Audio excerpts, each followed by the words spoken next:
चलिए स्टार्ट करें।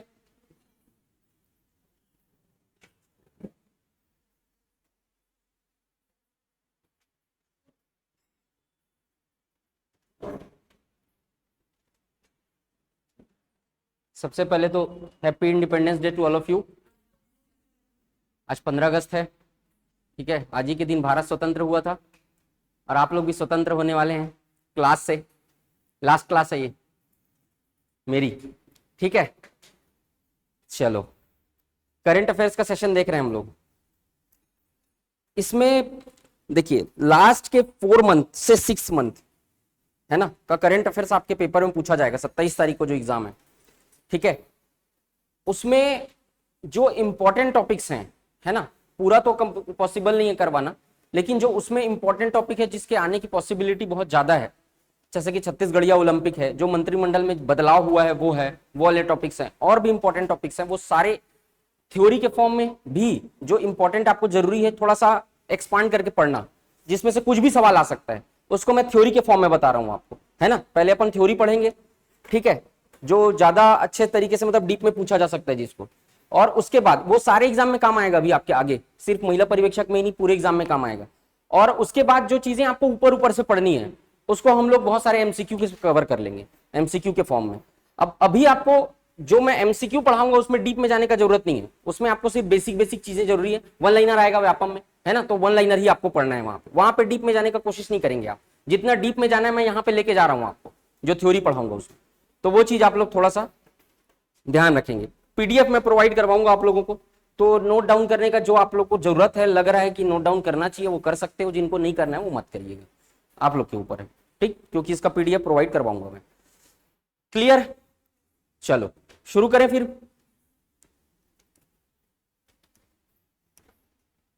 छत्तीसगढ़िया ओलंपिक, ये वाले टॉपिक से आने का बहुत ज्यादा संभावना है आगे जितना भी पेपर होगा उसमें। ये कौन सा नंबर का ओलंपिक है? सेकेंड नंबर का छत्तीसगढ़िया ओलंपिक है, ठीक। इसकी शुरुआत सबसे इंपॉर्टेंट है, इसकी शुरुआत 17 जुलाई 2023 छत्तीसगढ़ में। आप देखे होंगे कि जब से कांग्रेस की सरकार आई है भूपेश बघेल जी की, छत्तीसगढ़ की लोक परंपरा को बढ़ाने के लिए, सांस्कृतिक यहाँ पर जो खेल होते हैं उसको बढ़ाने के लिए, यहाँ के व्यंजनों को नेशनल लेवल पे फेमस करने के लिए उन्होंने बहुत सारे कदम उठाए हैं, है ना। वो उनका मुख्य फोकस, हर मुख्यमंत्री का, हर सरकार का अपना एक अलग फोकस रेंज रहता है, ठीक है। तो इनका कल्चर पे ज्यादा फोकस है इनका, ठीक। तो उसी के पर्सपेक्टिव से उन्होंने चालू किया है छत्तीसगढ़िया ओलंपिक। यहाँ के जो पारंपरिक खेल थे, जिसको बचपन में बहुत सारे खेलों को जो प्रॉपर छत्तीसगढ़िया होंगे वो लोग खेले भी होंगे आप लोग, तो उस खेल के संवर्धन के लिए, संरक्षण के लिए और उसको राष्ट्रीय लेवल पे पहचान दिलाने के लिए उन्होंने चालू किया है क्या? छत्तीसगढ़िया ओलंपिक। पिछले साल भी था और इस साल भी स्टार्ट हो चुका है। तो इसका शुरुआत का तारीख जो सबसे इंपॉर्टेंट है 17 जुलाई 2023, हरेली त्योहार के दिन।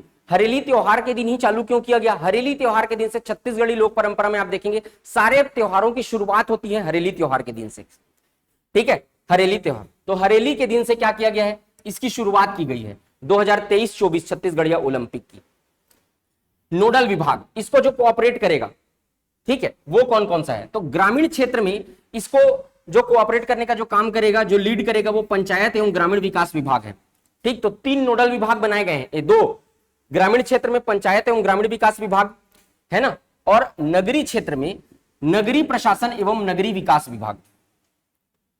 ग्रामीण क्षेत्र में पंचायत एवं ग्रामीण विकास विभाग, नगरीय क्षेत्र में नगरीय प्रशासन एवं नगरीय विकास विभाग, ठीक। तो 2 नोडल विभाग हैं। खेल के लिए आयोजन समिति, आयोजन समिति का गठन किया गया है कि एक जो खेल का आयोजन करवाएगी, है ना, वो आयोजन समिति बनाई गई है 3 स्तर पर, राज्य स्तर पर, संभाग स्तर पर और जिला स्तर पर। तो 3 ठो आयोजन समिति बनाई गई है। उसमें से आप देखेंगे कि जो राज्य स्तर पर आयोजन समिति बनाई गई है उसमें 2 पदाधिकारियों को प्रमुख बनाया गया है। एक तो समन्वय समिति का गठन किया गया है, राज्य स्तर पर एक समन्वय समिति का गठन किया गया है जो पूरा तीनों लेवल के, मतलब कि राज्य स्तर पर भी, संभाग स्तर पर भी और जिला स्तर पर भी पूरा देखरेख करेगी और कोऑर्डिनेट करने का काम करेगी, ये समन्वय समिति। और एक समिति है आयोजन समिति। तो ये आयोजन समिति का गठन तीनों स्तर पर किया गया है, लेकिन समन्वय समिति का गठन केवल किस स्तर पर किया गया है? राज्य स्तर पर।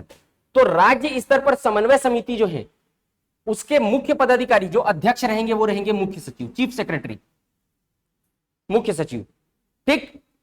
उसके बाद जो आयोजन समिति है, तो तीनों स्तर पर आयोजन समिति, लेकिन समन्वय समिति केवल राज्य स्तर पर। ठीक, अब आयोजन समिति का गठन किया गया, उसके अपर मुख्य सचिव। तो आपको पूछ सकता है कि जो किसकी अध्यक्षता में जो समिति गठित की गई उसके अध्यक्ष कौन है करके।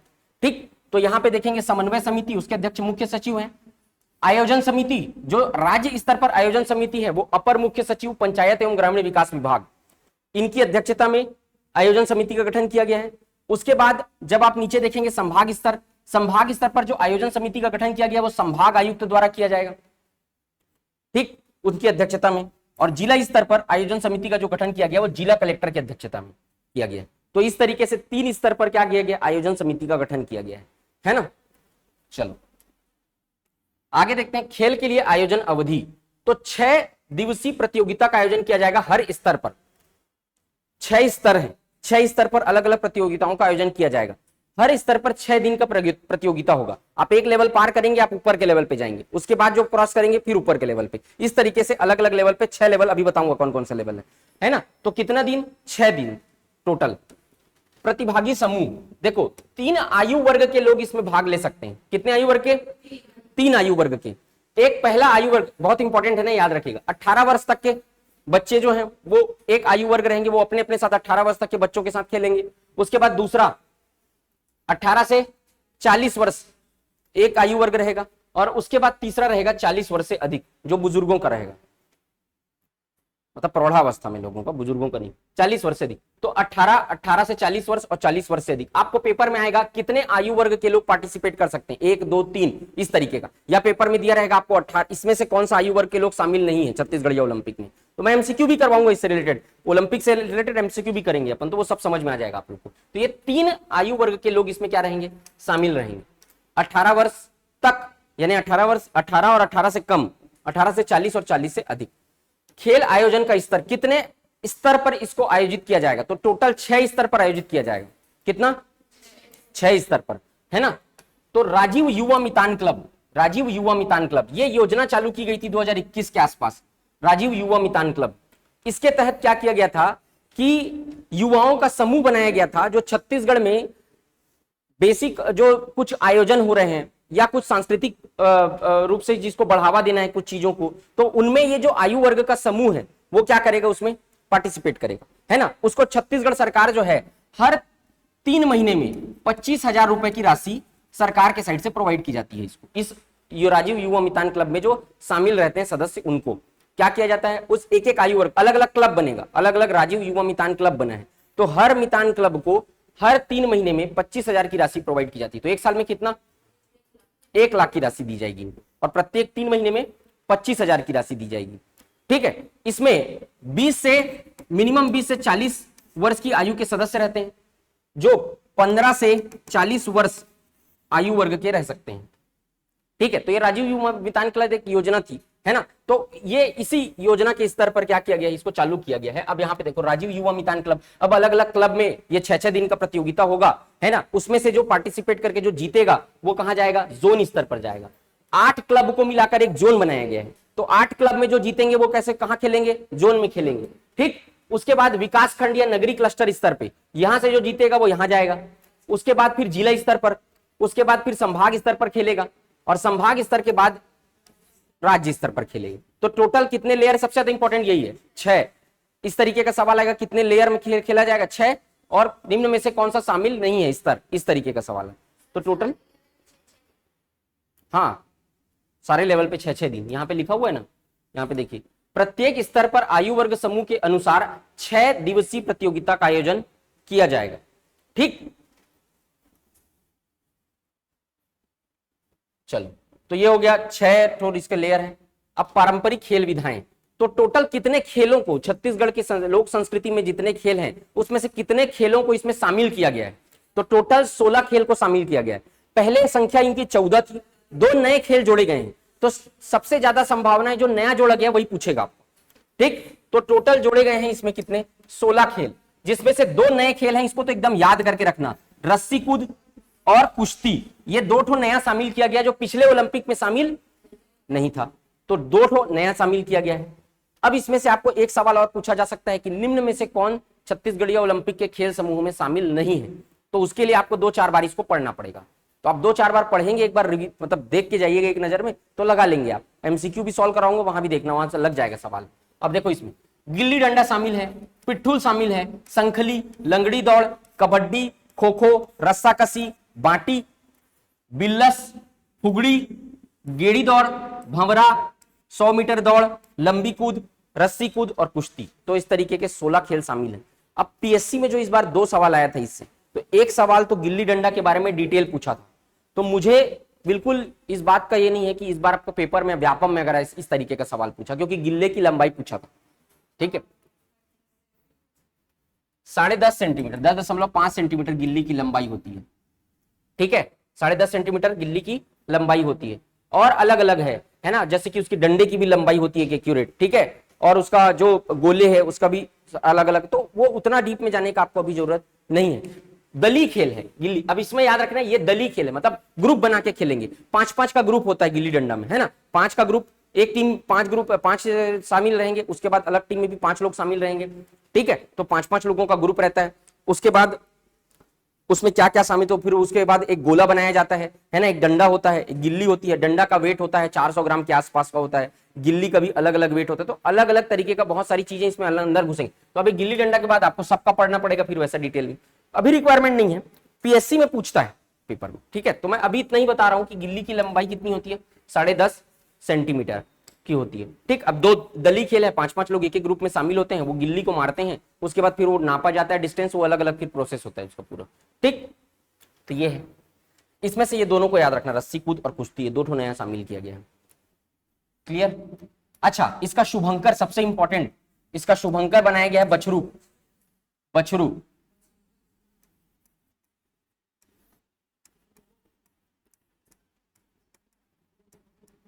बछरू जो गाय का जो मेल बच्चा रहता है उसको बछरू बोलते हैं, और जो फीमेल रहती है उसको बछिया, और भैंस का जो मेल रहता है उसको पड़वा, और फीमेल पड़िया। पड़वी नहीं होता, पड़िया होता है। ठीक है, चलो ठीक है, ये भी बहुत इंपॉर्टेंट है ना, इसको लिख लो अलग से, इसमें पीडीएफ में लिखा नहीं होगा। ठीक, पुरस्कार राशि। अब इसमें जीतने वाले को क्या क्या पुरस्कार दिया जाएगा, तो इसमें से पहला याद रखना, प्रथम स्थान वाला पुरस्कार याद रखना है। हालांकि मैं बता सबको दे रहा हूं, विकास खंड या नगरीय क्लस्टर स्तर पर जो प्रथम स्थान प्राप्त करेगा उसको 1000 की राशि दी जाएगी, है ना। द्वितीय स्थान को 750, तीसरा 500। जिला स्तर पर जो प्रथम स्थान प्राप्त करेगा उसको 2000 की राशि, द्वितीय को 1500, तृतीय को 1000। संभाग स्तर पर 3000 की राशि दी जाएगी, द्वितीय स्थान को 2500, तृतीय स्थान को 2000। और यहां पर राज्य स्तर पर प्रथम स्थान प्राप्त करने वाले को 5000, द्वितीय स्थान 4500 और तृतीय स्थान 4000। इसमें से सबसे ज्यादा इंपॉर्टेंट है, आपको याद रखना है जो ये वाला प्रथम स्थान वाला ब्लॉक को। विकास खंड स्तर पर 1000, जिला स्तर पर 2000, संभाग स्तर पर 3000 और राज्य स्तर पर 5000। आसान है, 1 2 3 और लास्ट में 5। तो ये पहला याद रखेंगे। क्लियर? याद हो जाएगा इतना? बताओ। तो इतना छत्तीसगढ़ी ओलंपिक से याद रखना। अभी क्वेश्चन जिसमें कितने प्रकार के क्वेश्चन आ सकते हैं सबको मैं एमसीक्यू वाले पार्ट में अलग से सॉल्व भी करा दूंगा। इससे ज्यादा पढ़ने का जरूरत इसमें नहीं है, इतने में से ही आएगा और एक क्वेश्चन आएगा ही, ठीक, ओलंपिक से। तो इसको ध्यान रखिएगा। अब देखो, अभी अभी वर्तमान में छत्तीसगढ़, बात कोई नहीं करेगा ना, साइलेंस रहेंगे एकदम। मंत्रिमंडल में बदलाव हुआ है, ठीक है, तो वो बदलाव किनका किनका डिपार्टमेंट हुआ है वो आपको पूछ सकता है ना, तो उसको ध्यान रखना है। चलो देखते हैं। देखो ये मंत्री का नाम दिया हुआ है, यहाँ पे जो नए विभाग उनको मिले हैं और ये जो पहले से उनके पास विभाग ऑलरेडी हैं उनका डिटेल, ठीक। तो ये चार्ट बस को पढ़ के जाना है ना। हालांकि तो आपको जितने भी मंत्री हैं, टोटल कितने मिनिस्टर हैं? 13 मिनिस्टर हैं। टोटल जो विधानसभा सीट रहती है उसके कितने परसेंट मिनिस्टर रहते हैं? 15%। 15% लोगों को क्या बनाया जाता है?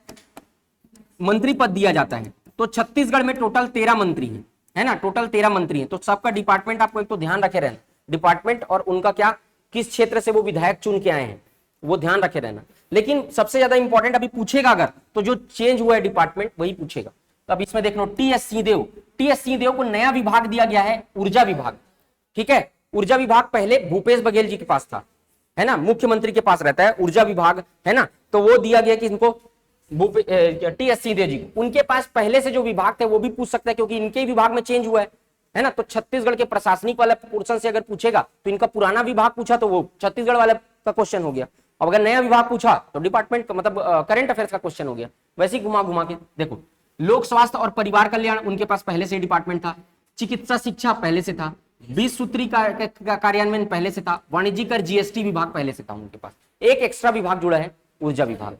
ठीक, अब यहां पर देखेंगे ताम्रध्वज साहू, ताम्रध्वज साहू जो कृषि विभाग, इनको अलग से डिपार्टमेंट दिया गया है, ये होम मिनिस्टर है ना, उनको दिया गया है कृषि विभाग।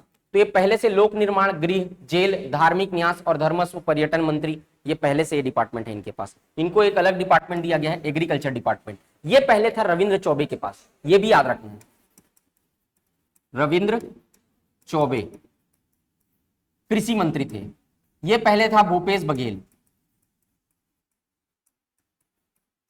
ठीक, रविंद्र चौबे। अब रविंद्र चौबे का एक डिपार्टमेंट लूट लिए, तो दूसरा कौन सा डिपार्टमेंट दिया उनको, स्कूल शिक्षा और सहकारिता, स्कूल शिक्षा और सहकारिता, ये पहले था प्रेम साय टेकाम, स्कूल शिक्षा मंत्री थे प्रेम साय टेकाम, तो उनसे लेके ये डिपार्टमेंट क्या दिया गया, स्कूल शिक्षा और सहकारिता डिपार्टमेंट। पहले से इनके पास ऑलरेडी है पंचायत एवं ग्रामीण विकास विभाग, संसदीय कार्य, पशुधन विकास, मछली पालन, जल संसाधन और आयाकट विभाग। जो रविंद्र चौबे हैं बहुत पुराने नेता है ना, बहुत सीनियर नेता है, विधायकों में भी बहुत सीनियर है, इसीलिए संसदीय कार्य विभाग डिपार्टमेंट दिया गया उनको। ठीक, शुरू से है इनके पास ये वाला डिपार्टमेंट। अब एक याद रखिएगा बहुत इंपॉर्टेंट, सबसे ज्यादा इसमें मोहन मरकाम, मोहन मरकाम को एससी, ओबीसी और अल्पसंख्यक विभाग दिया गया है। ठीक है, एससी, ओबीसी और अल्पसंख्यक विभाग के इनको दिया गया है मोहन मरकाम को। मोहन मरकाम जो थे कांग्रेस के अध्यक्ष थे पहले, ठीक है, इसके पहले मोहन मरकाम किस पद पे थे, कांग्रेस के प्रदेश अध्यक्ष थे, है ना। अब इनका प्रदेश अध्यक्ष के बाद इनको मिनिस्टर बना दिया गया। तो वर्तमान में कांग्रेस के प्रदेश अध्यक्ष कौन है, वर्तमान में प्रदेश अध्यक्ष दीपक बैज को बनाया गया है। दीपक बैज बस्तर क्षेत्र से लोकसभा सांसद है। ठीक है, जितना बता रहा हूं सब याद रखना, और जितना बता रहा हूं उतना ही ध्यान रखना मेन। ठीक, दीपक बैज बस्तर क्षेत्र से लोकसभा सांसद हैं, जिनको वर्तमान में क्या बनाया गया, कांग्रेस का अध्यक्ष बनाया गया। इसके पहले अध्यक्ष कौन थे, बोलो जोर से बोलो, मोहन मरकाम। मोहन मरकाम को अभी कौन सा डिपार्टमेंट दिया गया, एससी, एसटी, ओबीसी और अल्पसंख्यक वर्ग का मंत्री बना दिया गया। ठीक, तो इतना मंत्रिमंडल में फेरबदल याद रखोगे।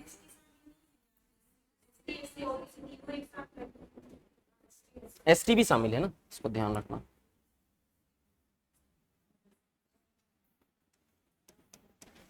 ठीक है, चलो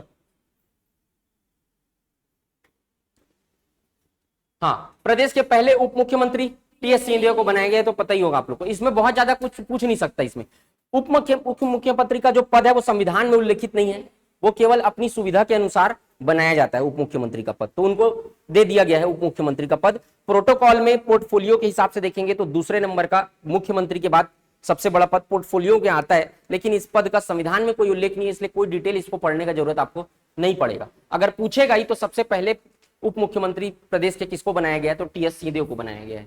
ठीक है, इनका विधानसभा क्षेत्र कौन सा है, अंबिकापुर, सरगुजा। ठीक है, तो बस इतना ध्यान रखने के लिए। ठीक है, चलो हो जाएगा। ये मंत्रिमंडल में बदलाव एक टेबल में पूरा डाल दिया हूं, उसको पढ़ लेना। छत्तीसगढ़ में धान खरीदी से संबंधित महत्वपूर्ण तथ्य, तो धान खरीदी से संबंधित ये फैक्ट आपके पेपर में आ सकते हैं। ये आपको धान खरीदी कब से स्टार्ट किया गया था, 1 नवंबर 2022 से 31 जनवरी 2023 तक, है ना। तो वो खरीफ वर्ष जो था उसका है। अभी नया वाले का अभी तो नहीं आएगा ना, वो आगे एग्जाम में भले पूछेगा आपको, अभी नहीं आया है वो। तो अभी यहां पे देखेंगे आप, ये 2022-23 का डाटा है। ठीक है, अब इसमें देखना धान का रकबा कितने क्षेत्र में धान बोया गया है, वो कितना है, 31.13 लाख हेक्टेयर। ठीक, इतना रकबा है। ये ज्यादा इंपॉर्टेंट, ये पूछता नहीं पेपर, बहुत ज्यादा डीप में नहीं पूछेगा, आपको पूछेगा समर्थन मूल्य कितना है, मेन इसको पूछता है व्यापम, है ना। सामान्य धान का समर्थन मूल्य 2040 रुपए प्रति क्विंटल, इसमें 100 रुपए की वृद्धि की गई है पिछले बार से, केंद्र सरकार। इस समर्थन मूल्य कौन डिसाइड करता है, केंद्र सरकार। ठीक है, वो 2040 रुपए कृषि लागत एवं मूल्य आयोग डिसाइड करती है समर्थन मूल्य। ठीक है, तो चलो 2040 रुपए प्रति क्विंटल सामान्य धान का, और ग्रेड ए धान का 2060 रुपए प्रति क्विंटल है। आप लोग सुने बहुत बार रहोगे, लेकिन पेपर में ऑप्शन ऐसा रहेगा कि कंफ्यूज हो जाओगे, इसलिए पढ़ के जाना अच्छे से। तो 2040 रुपए सामान्य धान का, 2060 रुपए ग्रेड ए धान का। अब छत्तीसगढ़ में कितना मिलेगा, तो 600 रुपए छत्तीसगढ़ सरकार इसमें क्या देती है, बोनस देती है। तो यहां पर 600 रुपए ऐड करोगे तो कितना हो जाएगा, 600 रुपए, 2500 रुपए कैसे होगा, 2640। मैथ्स भयंकर कमजोर लग रहा है अभी तो, मैं देख रहा हूं आप लोग का कितना नंबर आया है मैथ्स रीजनिंग में। चलो अब इसमें 600 ऐड करो, कितना होगा, 2660 रुपए। ठीक है, तो छत्तीसगढ़ सरकार अलग से इसमें, देखो राज्य सरकार अपने हिसाब से बोनस डिसाइड कर सकती है, लेकिन सबके लिए केंद्र सरकार जो रहती है समर्थन मूल्य डिसाइड करती है। समर्थन मूल्य क्या होता है, क्या होता है मैडम समर्थन मूल्य?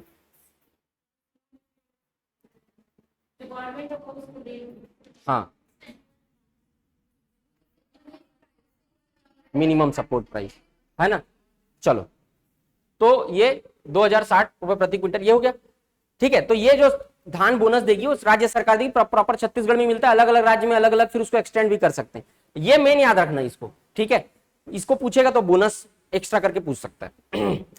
इस बोनस को भी बढ़ाने वाली है छत्तीसगढ़ सरकार ने घोषणा किया कि 2800 रुपए के हिसाब से वो अगले खरीफ वर्ष में क्या करेगी, धान खरीदेगी। और सबसे इंपॉर्टेंट क्या है ये याद रखना, समर्थन मूल्य पर धान खरीदी की अधिकतम सीमा जो वर्तमान अभी जो 22-23 में खरीदा है 15 क्विंटल प्रति एकड़ खरीदा है। एक एकड़ में देखो धान किसान लोग का 23 से 25 क्या बोलते हैं देखेंगे क्विंटल धान होता है एक एकड़ में, है ना। तो सरकार कितना खरीदती थी, 15 क्विंटल। एक एकड़ में कितना खरीदती थी, 15 क्विंटल। बाकी एक्स्ट्रा वो लोग अलग से बेचते थे। लेकिन अभी छत्तीसगढ़ सरकार ने घोषणा की है 20 क्विंटल धान खरीदेगी प्रति एकड़। एक एकड़ में कितना क्विंटल धान खरीदेगी, 20 क्विंटल। अभी नया दो आएगा मतलब 23-24 के लिए, 23-24 में खरीदेगी। अभी जो लिखा हुआ अभी ये है, तो आप देख लेना कि क्वेश्चन पेपर में कैसा लिखा हुआ है। ठीक है, अगर आपको पूछेगा कि वर्ष 2023-24 में छत्तीसगढ़ सरकार ने प्रति एकड़ कितने धान खरीदी का लक्ष्य रखा है या धान खरीदी की घोषणा की है, कितना खरीद कर, तो वो कितना आएगा 20 क्विंटल प्रति एकड़। लेकिन अगर आपको बोलेगा 22-23, ध्यान से पढ़ना क्वेश्चन को, है ना, तो उसके हिसाब से 15 क्विंटल प्रति एकड़ में खरीदा है अभी तक। अब 20 करने वाला है। होर्डिंग भी लगा हुआ है यहाँ रायपुर में पूरा चारों साइड, देखेंगे आप तो, है ना, क्योंकि ये अब चुनावी घोषणा है, चुनावी वर्ष है तो अलग अलग घोषणा करेगी। आज भी जो 15 अगस्त को जो क्या बोलते हैं घोषणा की, एक बार देख के जाना, वैसे वो आने का चांसेस नहीं है आज जो घोषणा की है ना, क्योंकि वो बहुत पास है पेपर। 27 तारीख को पेपर है, वो तो छप गया होगा पेपर। तो हाँ 100 रुपए ऐड हुआ वो इसी में है मैडम। ये वाला जो ऐड हुआ है ना वो केंद्र सरकार जो की है वो 1940 रुपए था, ये 1940 रुपए। उसमें केंद्र सरकार ने 100 रुपए ऐड किया है, 2040 रुपए कर दिया है। वो 2022-23 में खरीदाया जा चुका है, वो हो चुका है ऐड। वो अलग आएगा ना, वो अलग चीज है ना। तो वो अभी सरकार जो अभी डिसाइड कहां हुआ है, जो नया समर्थन मूल्य कहां घोषणा हुआ है, किस बुक में नया समर्थन मूल्य जो है वो, ठीक है, एक बार चेक कर लूंगा मैं। तो इसमें अभी जो वर्तमान में 22-23 के लिए जो डिसाइड किया गया वो कितना है, 2040 रुपए। इसमें 100 रुपए ऐड किया गया था, है ना। चलो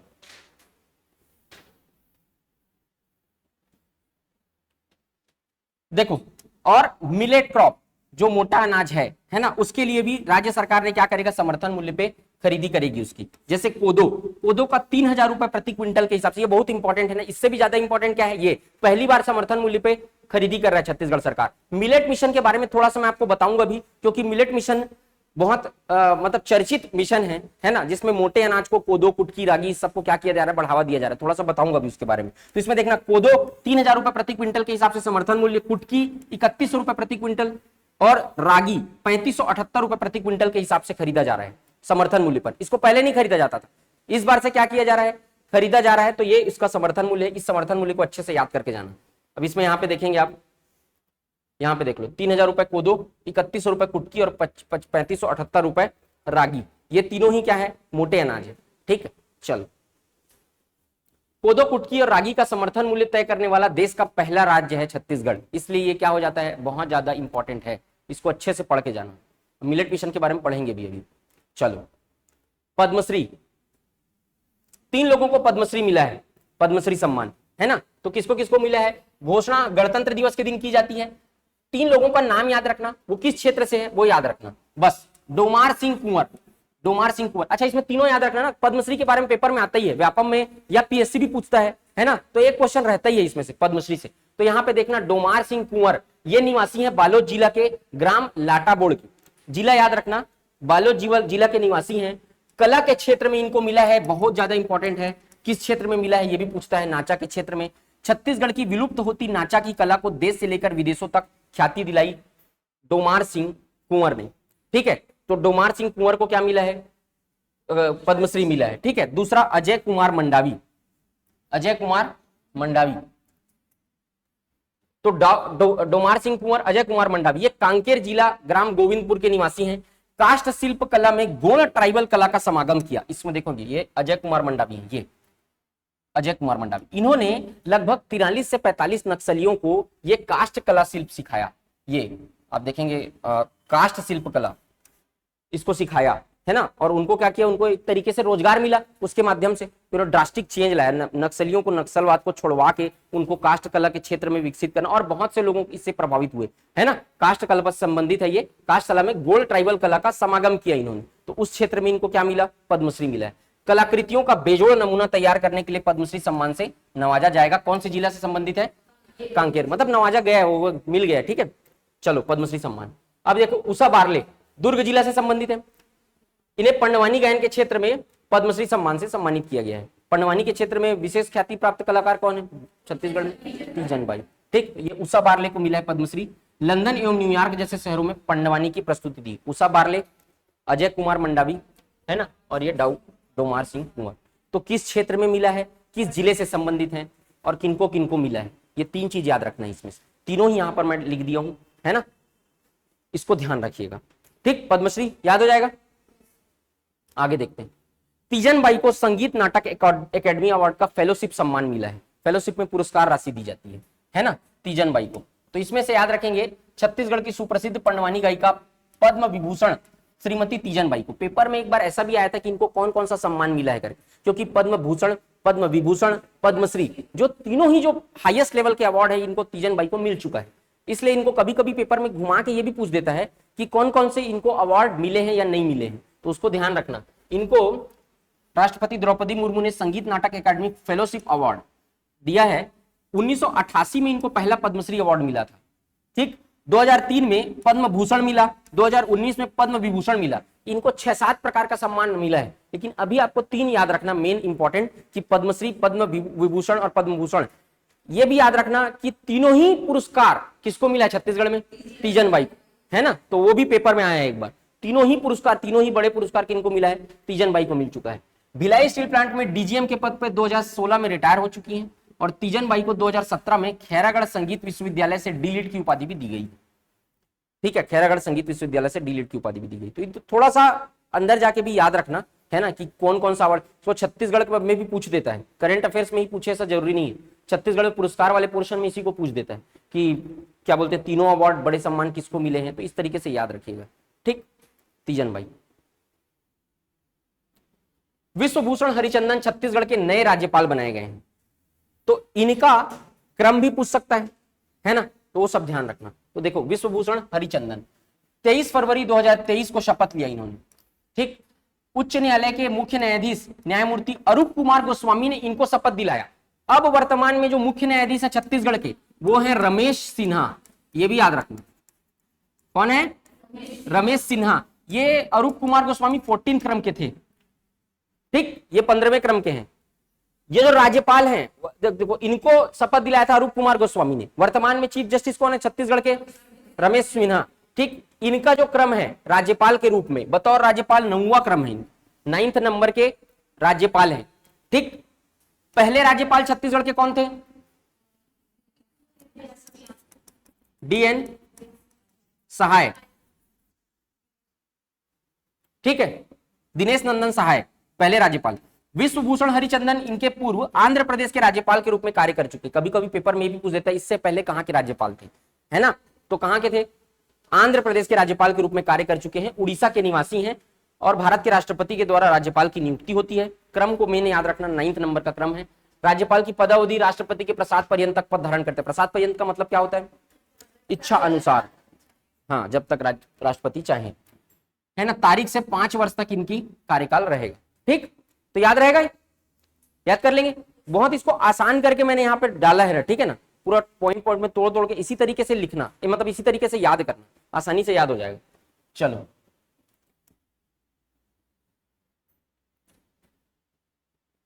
पहला इथेनॉल प्लांट। अभी इथेनॉल प्लांट जो है काफी चर्चा में है, इथेनॉल प्लांट, ठीक है। तो यहाँ पे बस ये याद रखना है आपको कि यहाँ पे छत्तीसगढ़ में पहला इथेनॉल प्लांट कहाँ बनाया गया है और ग्रामीण क्षेत्र का पहला कहाँ बनाया गया। दो इंपॉर्टेंट फैक्ट है इसमें। प्लांट का स्थान है कोंडागांव जिले के कोकड़ी ग्राम में इथेनॉल प्लांट बनाया गया, मक्का प्रसंस्करण पर आधारित बोल रहे हैं ना, है ना। तो यहाँ पर कोंडागांव में, ठीक है, तो कोंडागांव में मक्का बहुत ज्यादा होता है वहां, तो मक्का से क्या बनाया जाएगा वहां पर, इथेनॉल। तो मक्का से इथेनॉल बनाने का जो प्लांट लगाया गया वो कहां लगाया गया है, कोंडागांव में। प्लांट की क्षमता 200 मीट्रिक टन मक्का की प्रोसेसिंग करने का, प्रतिदिन हर दिन 200 मीट्रिक टन मक्का का प्रोसेसिंग करने का क्षमता को भी पेपर में आप पूछता है कभी कभी, है ना। तो 200 मीट्रिक टन मक्का को प्रोसेसिंग करने की क्षमता है इस प्लांट में, ठीक है। छत्तीसगढ़ का पहला एथेनॉल प्लांट स्थापित किया गया था, मतलब किया गया है कबीरधाम में, है ना। अगर आप देखो अलग अलग तरीके से पूछेगा, मक्का पर आधारित कोंडागांव में, पहला पूछेगा तो कबीरधाम में। गन्ना पर आधारित जो है वो, ये जो कबीरधाम वाला है वो गन्ना प्रसंस्करण पर आधारित है। कबीरधाम जिले में गन्ना का उत्पादन बहुत ज्यादा होता है, तो गन्ना से इथेनॉल बनाने का जो यूनिट लगाया जा रहा है वो कबीरधाम में, और मक्का से जो प्रोसेसिंग करने का वो कोंडागांव। तो ये ध्यान रखिएगा। और यहाँ पर कबीरधाम वाला तो गन्ना से बनाया जाएगा। प्लांट का स्थान कवर्धा के कबीरधाम के भोरम गांव शक्कर कारखाने के पास है, भोरम दो शक्कर कारखाना, ये वाला इथेनॉल प्लांट। क्लियर। तो दो चीजें मैंने इसमें बताया कि पहला जो लगाया गया वो कबीरधाम जिला में, और वो गन्ना के प्रोसेसिंग करेगा, और मक्का से करेगा वो कोंडागांव, ठीक है। चलो आगे देखते हैं, छत्तीसगढ़ मिलेट मिशन। ये वाला जो मिशन है ना उसके बारे में अच्छे से पढ़ लिए रहना, क्योंकि ये छत्तीसगढ़ में मतलब कि पूरे देश में पहला ऐसा क्षेत्र है छत्तीसगढ़ जो इसके क्षेत्र में अच्छा काम कर रहा है ना। पूरा समर्थन मूल्य भी देश में पहला राज्य है छत्तीसगढ़, एकमात्र राज्य है जो इस पर समर्थन मूल्य। पहले के समय में जो हमारे जो बड़े बुजुर्ग थे वो लोग मिलेट क्रॉप का यूज करते थे। मोटा अनाज जो है कोदो, कुटकी, रागी, इसका बहुत सारा, बाजरा है, ज्वार है, इसका रोटी वगैरह बनाया जाता था। इसमें आयरन, फॉलिक एसिड, है ना, विटामिन बहुत सारी मात्रा में रहते हैं, इसमें पोषक तत्व तो बहुत ज्यादा मात्रा में। लेकिन धीरे धीरे समय के साथ हम लोग क्या चाइनीज फूड के साइड जाते गए, ठीक है, चाउमीन, बर्गर, ये सब वो सब नुकसानदेह, ठीक है। तो ये सब बहुत ज्यादा फायदेमंद है शरीर के लिए, तो इसी को क्या किया गया वापिस। और दूसरा चीज क्या है, बस्तर क्षेत्र में इसका उत्पादन होता है, तो उनको भी क्या मिलेगा, इसके माध्यम से क्या मिलेगा, रोजगार मिलेगा। तो इसके कारण इसको बढ़ावा दिया जा रहा है। बढ़ावा देने के लिए समर्थन मूल्य घोषित किया गया है। तो अब आप देखेंगे इसका उद्देश्य। अब यहाँ पर मिलेट कैफे खोला गया है, तो मिलेट कैफे को पूछेगा पेपर। अब देखो, कोदो, कुटकी और रागी के उत्पादन में वृद्धि कर किसानों की आय में वृद्धि करना इसका उद्देश्य है ना। किसानों को छोटी अनाज और फसल, मोटी अनाज और फसल के लिए उचित मूल्य प्रदान करना इसका उद्देश्य है। और बच्चों, महिलाओं और नागरिकों के लिए पोषक आहार उपलब्धता को बढ़ाना और कुपोषण की समस्या को कम करना। पोषक आहार की मात्रा बढ़ेगी उसमें भोजन में, तो कुपोषण की मात्रा भी क्या होगी, कम होगी। मिलेट्स के उत्पादन को बढ़ावा देने और इनसे मिलने वाले पोषक तत्वों के बारे में जन जागरूकता के लिए 2023 को अंतरराष्ट्रीय मिलेट वर्ष घोषित किया गया है। पेपर में आपको पूछेगा अंतरराष्ट्रीय मिलेट वर्ष कौन से वर्ष को घोषित किया गया है, 2023 अंतरराष्ट्रीय मिलेट वर्ष, जो करंट अभी चल रहा है वर्ष, उसी को ये याद रखना। जो मैं अंडरलाइन कर रहा हूं, हाईलाइट किया हूं, वो अच्छे से याद रखेंगे। बाकी तो उद्देश्य एक बार नजर मार के जाओगे तो समझ में आ जाएगा ना। बाकी ये अंतरराष्ट्रीय मिलेट वर्ष घोषित किया गया है। इसके लिए मिलेट मिशन शुरू किया गया है, इसके साथ एमओयू किया गया है एक, ठीक है, एमओयू साइन किया गया है IIMR Hyderabad, Indian institute of medical research Hyderabad, इसमें क्या करेगा, सपोर्ट करेगा IIMR के साथ, हैदराबाद के साथ, ठीक है। तो यहाँ के मेडिकल रिसर्च इंस्टीट्यूट के साथ क्या किया गया है, एमओयू पे हस्ताक्षर किया गया है, ठीक है। तो ये भी याद रखना, ये बहुत इंपॉर्टेंट है, ठीक। इसको सुपर फूड बोला जाता है मिलेट को, तो ये भी पूछ सकता है पेपर में, सुपर फूड किसे कहा जाता है, मोटे अनाज को, मिलेट को सुपर फूड बोला जाता है। छत्तीसगढ़ सरकार ने कोदो, कुटकी और रागी का वैज्ञानिक तरीके से उत्पादन बढ़ाने के लिए छत्तीसगढ़ मिलेट मिशन चालू किया है, शुरुआत, ये इंपॉर्टेंट है। 10 सितंबर 2021 से मिलेट मिशन की शुरुआत की गई, 10 सितंबर 2021, ठीक। मिलेट उत्पादन कोदो, कुटकी और रागी में इनपुट सब्सिडी देने वाला छत्तीसगढ़ एकमात्र राज्य है। जब आप इसको उत्पादन करेंगे तो छत्तीसगढ़ सरकार जो है वो इस पे छूट देगी। कैसे छूट देगी अभी बताता हूं। मिशन का मुख्य फोकस बस्तर और आदिवासी अंचल के जिलों में मेन फोकस है, वहां पे ज्यादा फोकस किया जा रहा है इसमें। ठीक है, कोदो कुटकी की फसल लेने वाले किसानों को प्रति एकड़ 9,000 रुपए की छूट दी जाएगी, सब्सिडी, इनपुट सब्सिडी जिसको बोलते हैं, है ना। तो जो कोदो कुटकी की फसल लेंगे उनको 9,000 रुपए प्रति एकड़ की छूट दी जाएगी। और जो धान पहले बोते थे, पहले से किसान, और धान बोने को छोड़ के वो कोदो कुटकी की फसल उगा रहे हैं, उनको कितने रुपए का सब्सिडी दिया जाएगा? 10,000 रुपए प्रति एकड़ का सब्सिडी दिया जाएगा। ठीक है, ये दोनों इनपुट सब्सिडी को याद रखना। ठीक, प्रथम चरण में 14 जिलों को शामिल किया गया है ना। अब 14 जिलों को ये याद रखना कि 14 जिले, कितने जिले शामिल किए गए हैं वो अब एक नजर मार लेना, मैं बता रहा हूं आपको, याद करवा देता हूं कैसे कैसे है, इनमें से कौन से जिले शामिल नहीं है वो भी पूछा जा सकता है। तो बस्तर संभाग के 7 जिले, बस्तर संभाग में टोटल जिलों की संख्या कितनी? 7। तो ऐसे मैं जैसे याद करवा रहा हूं वैसे याद रखना, बस्तर संभाग से टोटल 7 जिले, पूरा पूरा जिला बस्तर संभाग। दुर्ग संभाग से केवल 2 जिले, कबीरधाम और राजनांदगांव। दुर्ग संभाग से 2 जिले, कबीरधाम और राजनांदगांव। तो बस्तर संभाग के 7, कबीरधाम के दुर्ग संभाग के कितने? 2। उसके बाद बिलासपुर संभाग से देखेंगे तो केवल गौरेला, पेंड्रा, मरवाही, जीपीएम, है ना। तो नीचे से ऊपर आते जाओ, बस्तर संभाग के 7, दुर्ग संभाग के 2, कबीरधाम और राजनांदगांव, और बिलासपुर संभाग के केवल 1, गौरेला, पेंड्रा, मरवाही। क्षेत्रफल के दृष्टिकोण से सबसे बड़ा संभाग कौन सा है? बस्तर। और जनसंख्या? बिलासपुर। जिलों की संख्या के आधार पे कौन सरगुजा बोला? बिलासपुर ना। कितने जिले टोटल? 8। कहां लाया गया? हाँ, कहां पढ़े थे क्या? हाँ, तो राजनांदगांव को शामिल किया गया ना, 2 अलग अलग जिले में टूट गया है वो, कैरागढ़, सुईखदान, गंडई और मोहिलम।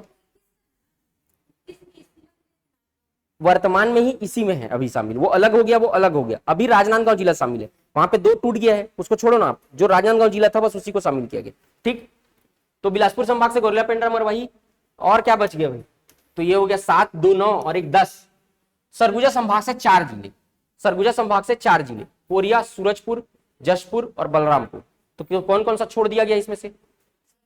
कोरिया, कोरिया तो शामिल है, मनेन्द्रगढ़, चिरमिरी, भरतपुर और सरगुजा को छोड़ दिया गया। तो ऐसे याद रखना, सरगुजा संभाग से 2 जिलों को छोड़कर, मनेन्द्रगढ़, चिरमिरी, भरतपुर और सरगुजा 2 को छोड़ के बाकी शामिल है।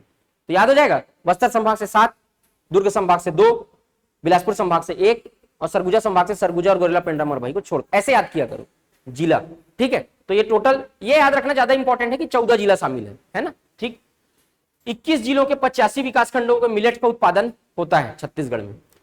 इस योजना के तहत बस्तर, सरगुजा, कवर्धा, राजनांदगांव में लघु धान्य फसलों में सीड बैंक स्थापित किए गए, बीज बैंक स्थापित किए गए हैं इनके लिए, है ना। वहां से जाके आप बीज ले सकते हैं, बीज बैंक है।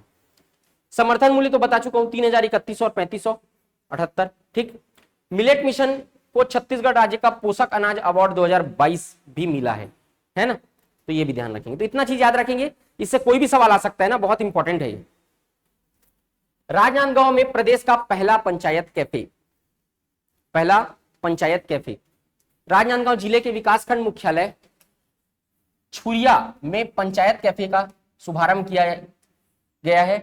उद्देश्य क्या है? महिलाओं को रोजगार उपलब्ध कराना और परंपरागत छत्तीसगढ़ी मिलेट्स व्यंजनों को बढ़ावा देना। पंचायत कैफे में वहां की जो स्व सहायता समूह से संबंधित जो महिलाएं हैं वो लोग क्या करेंगे? मिलेट बनाएंगे और वहां पे कैफे में, है ना, मिलेट बनाएंगे तो लोग जाएंगे वहां खाएंगे, तो वो लोग को क्या मिलेगा? रोजगार भी मिल रहा है एक तरीके से, है ना। इसीलिए महिलाओं को रोजगार उपलब्ध कराने के लिए और उसके साथ साथ छत्तीसगढ़ी व्यंजनों को बढ़ावा मिलेगा। चीला, फरा, वो जैसे कि उसमें गढ़कलेवा में दीप बनाया जाता है, तो मोटे अनाज से संबंधित चीजें बनाएंगे लोग, मोटे अनाज से बनाएंगे, है ना। चलो, तो उन लोग को बढ़ावा मिलेगा, तो वही पंचायत कैफे में वही किया जाएगा। ठीक, अपनी तरीके का प्रदेश का पहला पंचायत कैफे होगा, इसलिए इंपॉर्टेंट है। ठीक है, भूपेश बघेल जी ने इसको इनॉग्रेशन किया। जीआई टैग बहुत इंपॉर्टेंट है, जीआई टैग इस बार किसको मिला है? नगरी दुबराज को मिला है, लेकिन इससे पहले भी जीरा फूल को मिल चुका है। 2-4 चीज याद रखना इसमें। एक, नगरी दुबराज किस क्षेत्र में बोया जाता है? धमतरी वाले क्षेत्र में ज्यादातर होता है ना। जियोग्राफिकल आइडेंटिफिकेशन टैग बोलते हैं, जियोग्राफिकल इंडिकेशन टैग। ठीक है, अब इसमें ज्योग्राफिकल, उसमें क्या होता है कि जो एक कोई फसल या कोई भी चीज जो एक विशेष क्षेत्र में बोई जाती है, उसका उत्पादन किया जाता है या उस विशेष क्षेत्र में ही मिलती है, उसको ये टैग दिया जाता है। तो ये जो क्या बोलते हैं, जीआई टैग, इसको मिला नगरी दुबराज। ये वाला जो चावल का, जो धान का किस्म है, वो इसी क्षेत्र में महत्वपूर्ण मुख्य रूप से होता है भारत में, है ना, तो धमतरी क्षेत्र में मिला है। और एक मिला है किसको, जीरा फूल को, जो धान की एक किस्म है जिसको सरगुजा क्षेत्र, ठीक है, ये जीरा फूल पहले मिल चुका है, तो टोटल 2 को मिला है, एक जीरा फूल और एक किसको, नगरी दुबराज को। तो ये 2-3 चीजें याद रखेंगे आप, इसी से संबंधित क्वेश्चन घुमा घुमा के पूछेगा, लेकिन बहुत इंपॉर्टेंट है ना, ये जितना बता रहा हूं वो सब एकदम इंपॉर्टेंट हाईलाइटेड पॉइंट है। चलो बन जाएगा, आ रहा है समझ में। बेरोजगारी भत्ता की स्वीकृति के मामले में कांकेर जिला राज्य में प्रथम। अब देखो बेरोजगारी भत्ता स्टार्ट किया गया योजना, है ना, तो 2 ही चीज उसमें इंपॉर्टेंट है, एक तो शुरुआत कब किया गया है और कौन सा जिला को इसमें प्रमुख स्थान मिला है उसको क्रियान्वयन करने में, इंप्लीमेंटेशन में कौन सा जिला आगे है। तो 1 अप्रैल 2023 से चालू किया गया। कितना दिया जाता है बेरोजगारी भत्ता, 2500 रुपए दिया जाता है, ठीक है, 2500 रुपए। उल्लेखनीय है कि राज्य शासन इस योजना के तहत हर महीने 2500 रुपए आर्थिक मदद करेगी, बेरोजगारों को करेगी। बेरोजगारी भत्ता स्वीकृति के क्रम में पहले 3 जिले, पहला कांकेर, पहला ये ज्यादा इंपॉर्टेंट है ना, द्वितीय बालोद है, ये बालोद है, और तीसरा स्थान दुर्ग का है। ये पहला वाला अच्छे से याद रखना। स्वीकृति के मामले में बालोद जिला, कांकेर जिला प्रथम है, ठीक है, और सबसे कम स्वीकृति दिया गया है कोरबा जिला में। सबसे ज्यादा जो दिया गया है और सबसे कम जो दिया गया है वो ध्यान रखेंगे। उसके अतिरिक्त जो चालू हुआ था वो कितना रुपए मिल रहा है, वो इतना चीज याद रखेंगे, अच्छे से याद रहेगा। चलो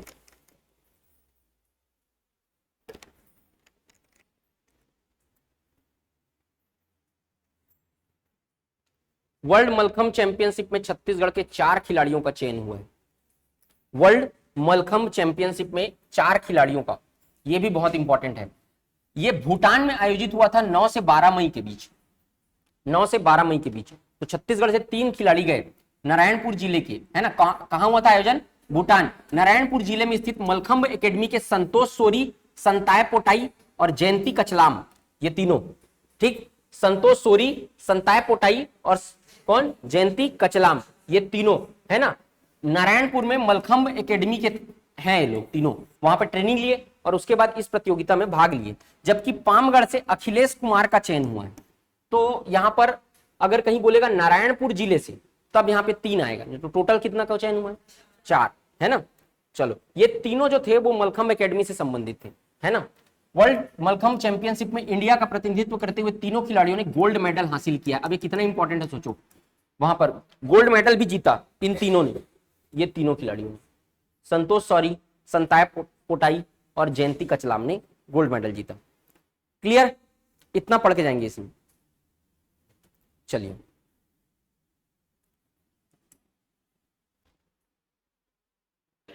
कॉफी टेबल बुक का विमोचन, ये मंगठा वाला एक पेपर में भी आया था, शायद हॉस्टल वार्डन में है क्या, है ना।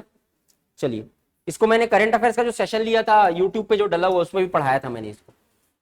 मुख्यमंत्री भूपेश बघेल ने छत्तीसगढ़ राज्य हथकरघा विकास एवं विपणन संघ द्वारा तैयार की गई कॉफी टेबल बुक मंगठा का विमोचन किया है, ठीक है। ये किससे संबंधित है, हथकरघा विभाग से संबंधित है ना। पुस्तक छत्तीसगढ़ के हथकरघा वस्त्रों के प्रचार प्रसार के उद्देश्य से तैयार की गई है। छत्तीसगढ़ी भाषा में हथकरघा को क्या बोला जाता है, मंगठा बोला जाता है। तो उसी हथकरघा के विकास के लिए किताब क्या की गई है, तैयार की गई है। और पुस्तक छत्तीसगढ़ के हैंडलूम बुनकरों को समर्पित है, जो हथकरघा विभाग के बुनकर हैं, उससे किताब से बहुत सारी क्या ले सकते हैं, जानकारी ले सकते हैं, आगे बढ़ सकते हैं, उसके लिए चालू किया गया है। किताब का नाम क्या है, मंगठा। मंगठा का अर्थ क्या होता है, हथकरघ, हथकरघा, है ना। चलो ये वाला सवाल बहुत ज्यादा इंपॉर्टेंट है, ये वाला जो चौसिंगा ये जो प्रजाति, जो देखो जो मिलता है ना अलग से, जो विलुप्त प्राय प्रजाति रहती है या जो अलग से कुछ चीज मिलता है, ये जब भी मिलता है कोई अलग से तो पेपर में, आगामी पेपर में पूछा ही जाता है। आप लोग जब देखेंगे 5-7 साल का पैटर्न पिछले, तो पूछा ही है, ठीक है। एक माउस डियर मिला था गरियाबंद के उदंती अभ्यारण्य, उसको पेपर में पूछा था, क्या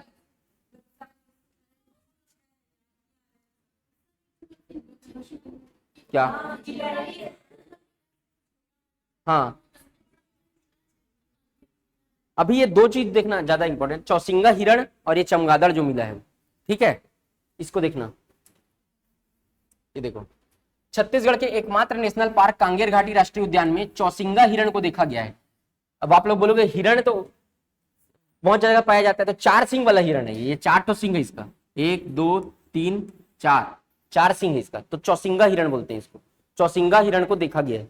ठीक है, चौसिंगा 4 सींग वाला स्तनपायी जीव है, मूल रूप से भारत और नेपाल में पाया जाता है। ठीक, तो ये चौसिंगा हिरण ये पाया गया कहां? कांगेर घाटी राष्ट्रीय उद्यान में। और एक पाया गया है पराली बोडल गांव में केले के बागान में पेटेंट बैट के नाम से जाने जाने वाला एक नारंगी रंग का चमगादड़। ये चमगादड़ पेटेंट बैट के नाम से जाना जाता है। वो कहां मिला है? कांगेर घाटी राष्ट्रीय उद्यान में ही मिला है, पराली बोडल गांव के उस राष्ट्रीय उद्यान के अंदर में कई ठो गांव है। ठीक है, जब आप क्रॉस करके जाएंगे राष्ट्रीय उद्यान को तो वो गांव है। कब स्थापना हुआ था कांगेर घाटी राष्ट्रीय उद्यान का?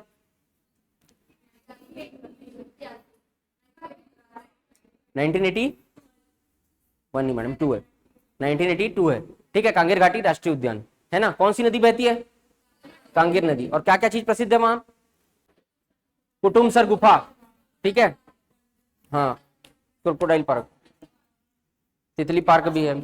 और क्या किसका संरक्षण किया गया है? पहाड़ी मैना और उड़न गिलहरी है ना, उसका संरक्षण किया गया है। ठीक है, और कुटुमसर गुफा की खोज किसने की थी? डॉक्टर शंकर तिवारी है ना। और क्या पाया जाता है वहां कुटुमसर गुफा में?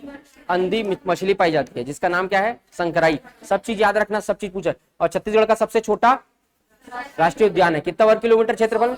200 वर्ग किलोमीटर में। ये सब पढ़ाया हूं ना, चलो ये सब याद रखना। तो ये 2 चीज मिला है ना, ये 2 चीज ज्यादा इंपॉर्टेंट है, इसको ध्यान रखना। वैश्विक स्तर पर विलुप्त प्राय प्रजाति में रखा गया है इसको। देखो पेटेंट बैट का वैज्ञानिक नाम क्या है? कैरीबोला पिक्टा।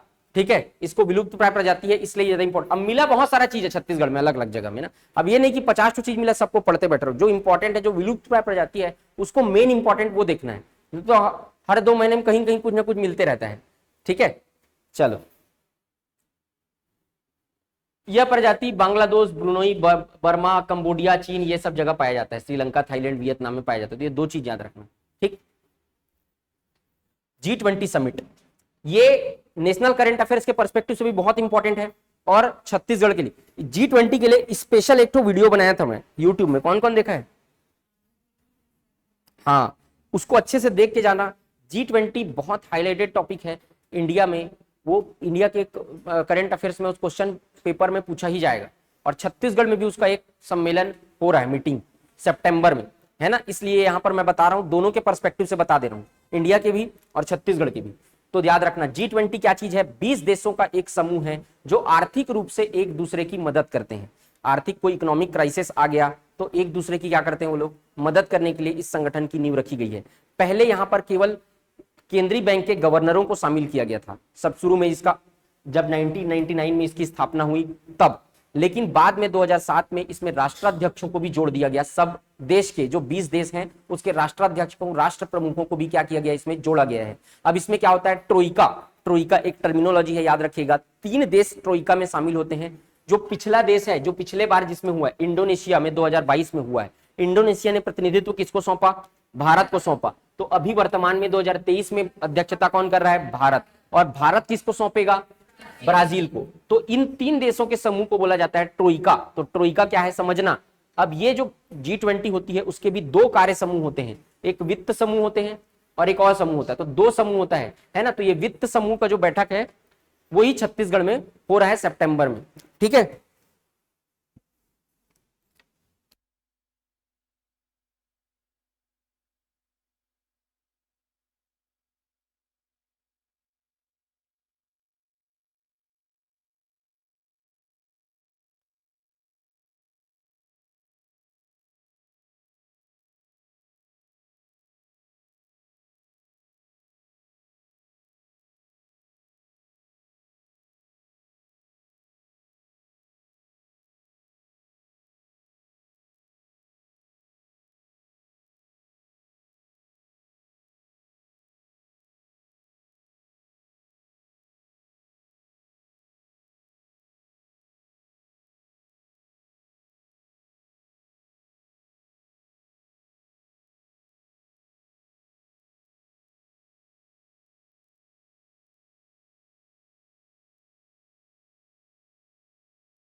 चलिए आगे देखें। तो ट्रोइका समझ गए, जो पिछला तो तीनों याद रखना ना G20 से। अब ये केवल छत्तीसगढ़ के करंट अफेयर्स में पूछेगा ऐसा नहीं है, छत्तीसगढ़ में खाली कितना ही पूछ सकता है, कब होगा। तो यहाँ पे सितंबर में आयोजन का वो चालू हो गया है, कार्यक्रम का तैयारी। यहाँ पे बोला गया, इंस्ट्रक्शन दिया गया है प्रशासन को कि यहाँ पे जो होर्डिंग्स लगेंगे उसमें छत्तीसगढ़ की संस्कृति को दिखाया जाए, क्योंकि यहाँ से बांग्लादेश से और अलग अलग देशों से राष्ट्र प्रमुख जो है वो यहाँ पर आएंगे, है ना। तो पूरे भारत में भ्रमण कर रहे हैं, जयपुर में हो चुका है और कई जगह पे यहाँ पर सम्मेलन इसका होते रहता है, ठीक है। तो इस साल पूरे देश में इसका सम्मेलन होगा। छत्तीसगढ़ में कब होगा? सितंबर 2023। अब इसमें और क्या पूछेगा, कब होगा? छत्तीसगढ़ में यही पूछ सकता है ना। तो ये ध्यान रखिएगा। इंडिया के पर्सपेक्टिव बता रहा हूं, उसकी अध्यक्षता भारत कर रहा है। इंडोनेशिया, भारत में 2023 में, 24 में कौन करेगा? ब्राजील, ये याद रखिएगा, है ना। भारत अध्यक्षता 1 दिसंबर 2022 से 30 नवंबर 2023 तक करेगा। ये डेट बहुत ज्यादा इंपॉर्टेंट है, भारत के करंट अफेयर्स में पूछ सकता है। 1 दिसंबर 2022 से 30 नवंबर 2023 तक 1 साल भारत को अध्यक्षता मिली है, ठीक है। इसमें क्या करते हैं, जो आएगी, जो मीटिंग होगा उसमें भारत क्या करेगा? अपने मुद्दों को रखेगा, है ना, आर्थिक रूप से सलाह देगा और भारत की संस्कृति से परिचय होने का देश को, विश्व को मौका मिलेगा इसमें, है ना। इसलिए इसको भारत एक गोल्डन अपॉर्चुनिटी के रूप में देख रहा है। इसका ये जो वसुधैव कुटुंबकम, इसका जो वाक्य है वो क्या है? इसका टैगलाइन वसुधैव कुटुंबकम, one earth one family one future. इसको भी पेपर में पूछा है अभी हाल ही, लेबर इंस्पेक्टर के पेपर में पूछा है इसको, है ना। ये भी बहुत इंपॉर्टेंट है, वसुधैव कुटुंबकम, one earth one family one future. यहाँ पर कमल का निशान है इसके लोगों में, जब देखेंगे पृथ्वी उसके ऊपर सुसज्जित है। ये दिखा रही है कि चुनौतियों के बीच भारत अपने आप को कैसे सहेजे हुए है ना। सारी चुनौतियों के बीच भारत अपने आप को कैसे संभाल के चल रहा है, ये उसका प्रतीक है। यहाँ पर अलग अलग कलर्स दिखाए गए हैं जो तिरंगे के प्रतीक स्वरूप हैं। यहाँ पे आप देखेंगे ये वाला ग्रीन कलर, है ना, ये वाला ये जो व्हाइट कलर है बीच में, ये तिरंगे का इस पे एक तरीके से निशान इसमें बनाने की कोशिश की गई है, अलग अलग प्रतीकों के रूप में दिखाया गया है। तो सारा चीज का एक महत्व है। भारत 2023 इंडिया, ये लिखा हुआ है इसके नीचे, ठीक है। 60 से अधिक शहरों के 200 से अधिक बैठकें होंगी। कौन से नंबर का ये G20 का बैठक? 18वां क्रम, ठीक है, ये भी याद रखना, 18वां क्रम का। ट्रोइका समझ गए क्या होता है? तो ये इतना चीज याद रखना, बहुत सारा चीज है इसमें। अभी आप लोग ये जो पेपर होने वाला है आपका, उसके पर्सपेक्टिव से जो इंपॉर्टेंट चीजें हैं वो मैं बता रहा हूँ यहाँ पे, है ना। तो ये चीजें याद रखेंगे। आपको डिटेल में इसके बारे में पढ़ना है तो वो वीडियो जाके एक बार देखना, ठीक। उसमें मैंने काफी डिटेल में बताया सारा चीज के बारे में, कैसे कैसे काम करती है, क्या है कैसा, ठीक है। चलो, राज्य अलंकरण पुरस्कार साल भर पेपर में आएगा। ये यहाँ सवाल अलग अलग पेपर में अलग अलग तरीके से, ठीक है। केवल ये पेपर में ऐसा जरूरी नहीं है, साल भर कोई न कोई पेपर में आएगा। 2 चीजें पूछता है इसमें, कौन जीता और किस क्षेत्र में दिया जाता है। जैसे कि बिलासाबाई केवटिन सम्मान किस क्षेत्र में दी, कई बार आया पेपर, है ना। तो ये मैं चार्ट दे रहा हूं, इसमें क्या क्या इंपॉर्टेंट है मैं बता देता हूं आप लोग को, लेकिन इसको देख के जाना, ठीक है, इसको छोड़ के मत जाना। तो ये बहुत ज्यादा इंपॉर्टेंट है। यहाँ पे देखेंगे शहीद वीर नारायण सिंह पुरस्कार नारायण मरकाम को मिला है, आदिम जाति और कल्याण विभाग ये इसको देता है, ठीक है। अब इसमें एक चीज और देख लेना कि ये किस क्षेत्र में दिया जाता है, ठीक है। यहाँ पे ये डिपार्टमेंट भी लगभग ये इसी क्षेत्र में दिया जाता है। जैसे कि ये गुंडाधुर सम्मान है तो खेल के क्षेत्र में दिया जाता है ना। यति यतनलाल सम्मान प्रशासनिक सेवा के क्षेत्र में दिया जाता है, इसको भी ध्यान रखना। गुरु घासीदास सम्मान आदिम जाति और सामाजिक कल्याण के लिए दिया जाता है ना। तो इसका एक और चार्ट या तो आप देख लीजिएगा, या तो एक और चार्ट मैं भेज दूंगा, ग्रुप में शेयर कर दूंगा, जिसमें इसका कौन से क्षेत्र में दिया जाता है वो भी दिया रहेगा। यहाँ पे मुख्य रूप से दिया गया है किसको क्या सम्मान मिला है इस बार, है ना। यहाँ पे डिपार्टमेंट दिया गया है। चलो, यति यतनलाल सम्मान मदन मोहन गौशाला को मिला है, सामान्य प्रशासन विभाग देता है इसको, खरसिया से संबंधित है। गुंडाधुर सम्मान खेल के क्षेत्र में मिलता है, अमितेश मिश्रा को मिला है। मिनी माता सम्मान मीरा शुक्ला को मिला है, महिला और बाल विकास विभाग द्वारा दिया जाता है, महिला उत्थान के क्षेत्र में। गुरु घासीदास सम्मान सामाजिक समरसता के लिए दिया जाता है, खेमचंद भारती को मिला है। तो इसको याद करना पड़ेगा आपको, ठीक है। ठाकुर प्यारेलाल सम्मान सहकारिता के क्षेत्र में मिलता है, अशोक अग्रवाल को मिला है। उसी तरीके से हाजी हसन अली सम्मान जनाब यूनुस खान को मिला है, आदिम जाति कल्याण विभाग के द्वारा, ठीक। पंडित रविशंकर शुक्ल सम्मान सामान्य प्रशासन विभाग के सीताराम अग्रवाल को मिला है। तो इस तरीके से याद रखेंगे। इसमें इंपॉर्टेंट मैं आपको बता देता हूं, ये जो शुरू में दिया है वो सब इंपॉर्टेंट है ना। इसमें जो 2-3 लोगों को एक साथ मिला है ना, वो ध्यान रखने का ज्यादा जरूरत नहीं है। ये रामानुज प्रताप सिंह देव थोड़ा कम इंपॉर्टेंट है, नहीं आएगा ये नहीं बोल रहा हूं, है ना, कुछ भी आ सकता है, लेकिन कंपैरेटिवली कम इंपॉर्टेंट है, वो सब ज्यादा आता है जो एक एक लाइन में जिसको मिला है ना। और ये महाराजा भानु, ये वाला रामानुज प्रताप सिंह देव, बिसाऊ दाऊ दास महंत पुरस्कार, है ना। बिसाहू दास महान पुरस्कार, ये सब जो है वो एक एक बार देख के जाना, वो सबको याद करके जाना अच्छे से। इसमें से नीचे वाला इंपॉर्टेंट है, किशोर साहू पुरस्कार है ना, बिलासाबाई केवटीन कहाँ गया, ऊपर है ना, बिलासाबाई केवटीन ये वाला इंपॉर्टेंट है ना। तो ऊपर के 6-7 तो इंपॉर्टेंट है, ये बिलासाबाई केवटीन इंपॉर्टेंट है और किशोर साहू सम्मान इंपॉर्टेंट है। ठीक, पंथी नृत्य में मिलाप दास बंजारे को मिला है, ये सब देख लेना। तो इसको देख के जाना चार्ट को, ठीक है, इसको याद करना पड़ेगा आपको, ठीक है। चलो कर लेंगे याद, ये चार्ट पीडीएफ में दे दूंगा, इसको पढ़ के जाइएगा, छोड़ने मत। कौन से क्षेत्र में मिला है, किसको मिला है, ये पढ़ के जाना। गृह मंत्री पदक ये अभी 15 अगस्त को मिलेगा, मिल गया हो, ये मिल गया है। तो ये घोषणा क्या होती है, पहले से हो जा रहती है, इसलिए इसको पेपर में आ सकता है, है ना। घोषणा क्या होती है, पहले से हो जाएगी। तो 140 लोगों को मिला है देश से टोटल गृह मंत्री पदक, जिसमें छत्तीसगढ़ के 3 लोग शामिल है। छत्तीसगढ़ के तो 140 का नाम याद रखना है क्या, नहीं, छत्तीसगढ़ के 3 लोगों का नाम याद रखना है। आशीर्वाद रहटगांवकर, नवीन बोरकर, नीता राजपूत, ठीक है। ये लोग दोनों निरीक्षक के पद पे हैं, ये उप निरीक्षक के पद पे हैं, ठीक। तो आशीर्वाद रहटगांवकर, आशीर्वाद बस याद रख लेना, ठीक है, तभी बन जाएगा। नवीन बोरकर और नीता राजपूत 3 लोगों को मिला है, ठीक। गृह मंत्री, केंद्रीय गृह मंत्री पदक 3 लोगों को छत्तीसगढ़। तो 2 तरीके से सवाल आ सकता है, छत्तीसगढ़ में कुल टोटल कितने लोगों को मिला है, 3। किसको किसको मिला है, ये 3 लोगों, ठीक है। विशिष्ट सेवाओं के लिए राष्ट्रपति पुरुष पदक, पुलिस पदक, ये 1 जन को मिला है, कमल लोचन कश्यप। पुलिस उप निरीक्षक है, पुलिस उप महानिरीक्षक डीआईजी रेंज दंतेवाड़ा के, कमल लोचन कश्यप, इसको भी याद रखना। राष्ट्रपति पुलिस पदक मिले कमल लोचन कश्यप, है ना, याद रहेगा।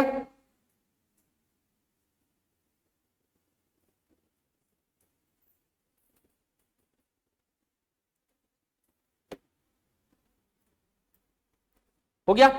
तो ये सब जो थे इंपॉर्टेंट टॉपिक ऐसे थे जिनको डिटेल में आपको थोड़ा पढ़ना है। छत्तीसगढ़ ओलंपिक, G20, ये सारे जो टॉपिक है, जो प्रशासनिक विभाग में बदलाव हुआ है मंत्रिमंडल में, वो सब आप लोग इतने इंपॉर्टेंट है 4 से 6 महीने में। अब आप लोग को मैं क्वेश्चन अच्छा खासा MCQ सॉल्व करवा देता हूं, वो आप लोग 1 लाइनर है, ऊपर ऊपर से भी पढ़ के जाएंगे तो आपको उसको याद रखना है, ठीक। चलो MCQ सॉल्व करते हैं। इसमें कुछ ओलंपिक से संबंधित भी MCQ है, कुछ थ्योरी पोर्शन में कवर्ड MCQ है और कुछ एक्स्ट्रा भी हैं जो इसके अलावा मुझे बताने हैं आप लोग। चलो सब लोग आंसर देंगे, आगे क्वेश्चन का आंसर कोई नहीं देगा, पहले जो पूछूंगा उसी का आंसर देंगे। हाल ही में छत्तीसगढ़ के किस अफसर को भारत की खुफिया agency research and analysis wing raw का नया प्रमुख नियुक्त किया गया है? अशोक जुनेजा, रवि सिन्हा, मनोज मोहन सुख, आलोक शुक्ल। किसको? रवि सिन्हा को रॉ के रिसर्च रॉ के नए प्रमुख नियुक्त किए गए हैं, ठीक है। चलो बेरोजगारी भत्ता योजना की शुरुआत अभी बताया हूं 1 अप्रैल 2023। 1 अप्रैल 2023 कितना रुपए बेरोजगारी भत्ता दिया जा रहा है? 2500 रुपए, ठीक है। इसके तहत ट्रेनिंग भी शामिल है ना, प्रशिक्षण भी दिया जाएगा। जिन लोग बेरोजगारी भत्ता के लिए अप्लाई करेंगे उनको छत्तीसगढ़ सरकार ट्रेनिंग दे रही है, अलग अलग चीज में, जो ग्रेजुएशन जिसमें उनका है उनके स्किल डेवलपमेंट के लिए ट्रेनिंग दे रही है, उसके बाद रोजगार, ताकि वो लोग खुद से कर सके। हाल ही में कौन सी योजना के लिए चैटबॉट बनाया गया है? गोधन न्याय योजना, धनवंतरी मेडिसिन योजना, महात्मा गांधी ग्रामीण औद्योगिक पार्क योजना या गोमूत्र खरीदी योजना? चैटबॉट क्या होता है? देखो, चैटबॉट वो होता है जो आर्टिफिशियल इंटेलिजेंस टेक्निक पे आधारित है। इसमें एक प्रोग्राम होता है, ये प्रोग्राम जब आप रिप्लाई करेंगे कुछ भी, जैसे कि आप हाय लिखेंगे तो वहां से ऑटोमेटिक जनरेशन वो प्रोग्राम में सेट है, आपको हाय ही जाएगा। जैसे कि वो सुने ये आपका अमेजोन में एक गूगल का मिलता है अलास्का, क्या नाम है उसका, एलेक्सा, सॉरी एलेक्सा है ना, एलेक्सा जो है उसमें जो आप करेंगे उसमें फीड है प्रोग्राम, वो आपको वापस क्या करती है? रिप्लाई करती है, ठीक है। तो वो कोई ह्यूमन बीइंग नहीं है, वो क्या है? प्रोग्राम है ना। तो उसी तरीके से चैटबॉट होता है। चैटबॉट में आप फिक्स कर दिए, आप जो जो क्वेश्चन करेंगे उसका आंसर ऑटोमेटिक जनरेट होगा, वहां पे कोई ह्यूमन बीइंग नहीं बैठा है, मशीन से ही, मशीन लैंग्वेज से प्रोग्राम कर दिया गया है उसको, तो उसी को बोला जाता है चैटबॉट। तो छत्तीसगढ़ में एकमात्र योजना है रिपा योजना, महात्मा गांधी ग्रामीण औद्योगिक पार्क योजना, रूरल इंडस्ट्रियल पार्क योजना, जिसके लिए चैटबॉट बनाया गया है, ठीक है। और ये योजना भी बहुत ज्यादा हाईलाइटेड है। मैं योजना पे फोकस इसमें नहीं करना चाहता था, बहुत सारी योजनाएं हैं, क्या क्या योजना पढ़ोगे आप? हाँ, ये पहले 300 रूरल इंडस्ट्रियल पार्क बनाने की घोषणा की गई थी। रूरल इंडस्ट्रियल पार्क क्या होता है? गोठान में बनाया जाएगा छोटे छोटे औद्योगिक पार्क। जो गौमूत्र की खरीदी कर रही है सरकार, गोबर की खरीदी कर रही है, तो गौमूत्र से क्या बनाया जाएगा? वो विशेष रूप से औषधि, कुछ कुछ औषधि का निर्माण किया जाएगा, है ना।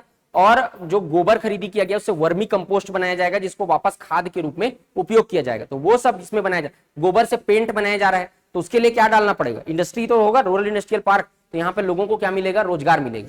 300 रूरल इंडस्ट्रियल पार्क बनाने की घोषणा की गई है, ठीक है। तो वही उसी योजना के लिए चैटबॉट बनाया गया। यहाँ से कोई भी क्वेरी है आप उसमें डालेंगे तो वहां पर आपको रिप्लाई आएगा। अमेजॉन में भी होता है, जब आप डालेंगे तो प्रोग्राम जनरेटेड चीजें वहां पर रिप्लाई करती हैं पहले, उसके बाद आप कस्टमर केयर में बात करेंगे। चैटबॉट का यूज बहुत ज्यादा करने लग गए हैं सब लोग, ठीक। तो समझ गया चैटबॉट क्या होता है। अगला क्वेश्चन देखते हैं। राष्ट्रीय रामायण महोत्सव में किस दल को पहला इनाम प्राप्त हुआ? कर्नाटक। पहले मैं क्वेश्चन को पढ़ के करूं, उसके बाद आंसर देना, ठीक है। चलो, कर्नाटक के दल को, झारखंड के दल को, असम के दल को, पंजाब के दल को। बताओ। कर्नाटक के दल को पहला पुरस्कार प्राप्त हुआ है। रामायण महोत्सव कहां हुआ था? रायगढ़ जिला में राष्ट्रीय रामायण महोत्सव का आयोजन किया गया था। अब यहां पर क्या किया गया है? 765 मिनट तक दो वर्ल्ड रिकॉर्ड बने हैं। 765 मिनट तक अरण्य कांड जो है, रामायण का अरण्य कांड, उस पे उसको लगातार 765 मिनट तक पढ़ने का वर्ल्ड रिकॉर्ड दर्ज हुआ है Guinness book of world record, ठीक है। तो वर्ल्ड रिकॉर्ड दर्ज हुआ है, 765 मिनट तक लगातार रामायण का पाठ किया गया है, पहला।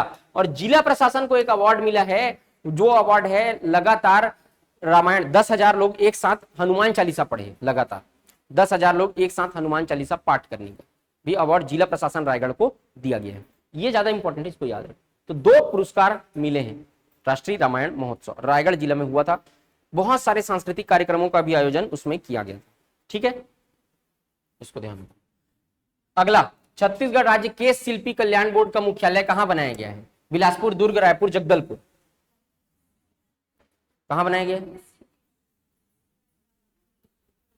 रायपुर, ठीक है, रायपुर में बनाया गया केश शिल्पी बोर्ड।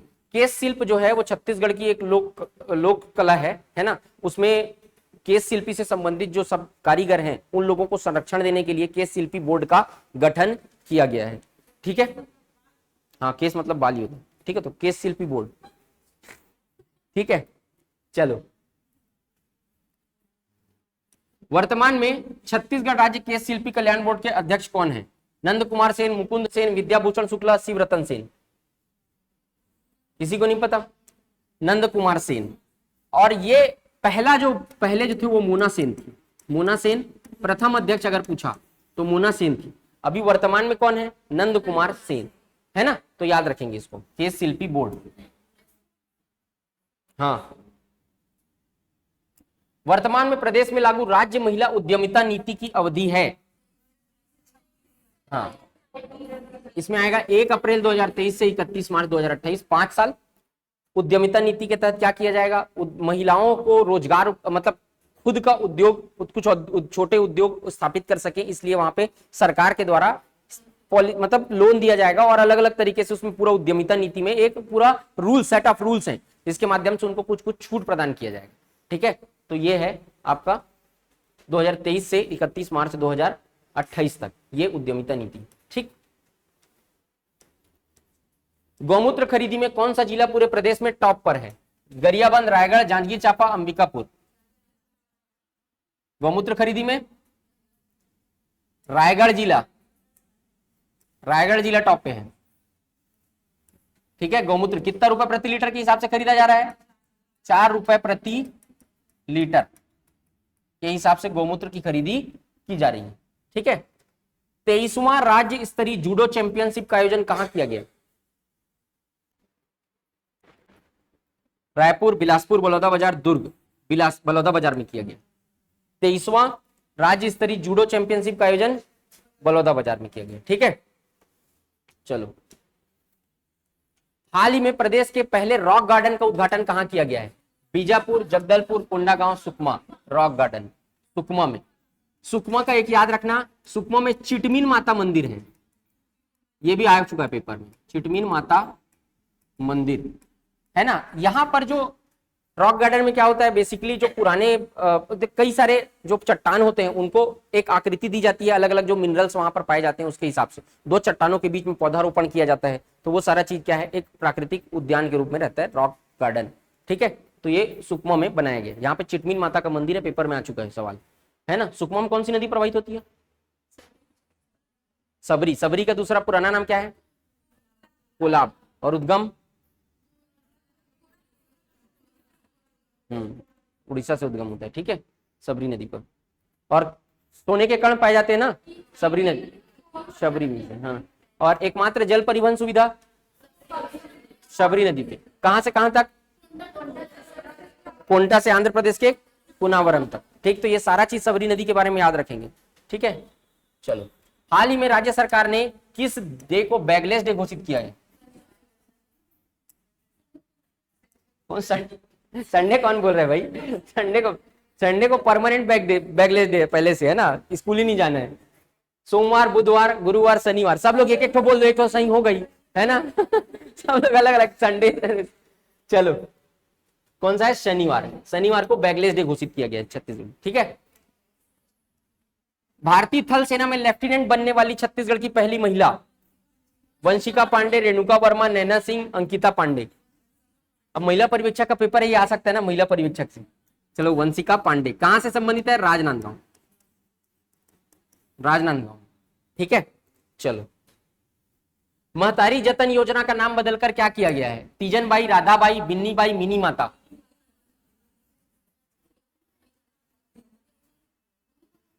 मिनी माता। मिनी माता नाम किया गया। ठीक है, मिनी माता। मिनी माता से संबंधित और क्या क्या चीज पता है? मिनी माता कौन थी? छत्तीसगढ़ की पहली महिला सांसद थी। इनके नाम पर कौन सी परियोजना है? मिनी माता परियोजना। हसदो बांगो बांगो। इसकी स्थापना 67। कितना मेगावाट का?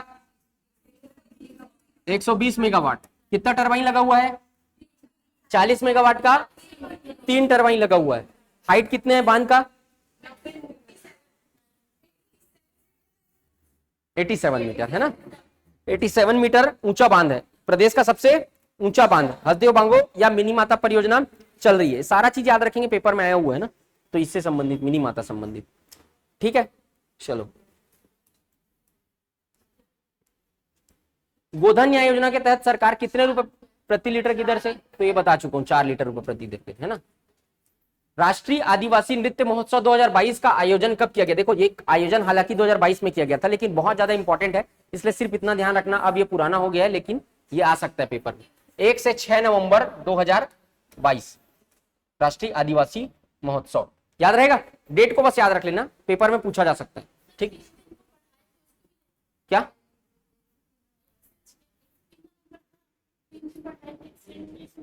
पूरा टोटल लेना है आपको, कितने से कितने दिन तक? 1 से 6 नवंबर टोटल, है ना।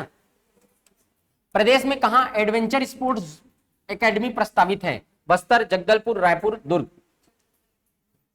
बताओ।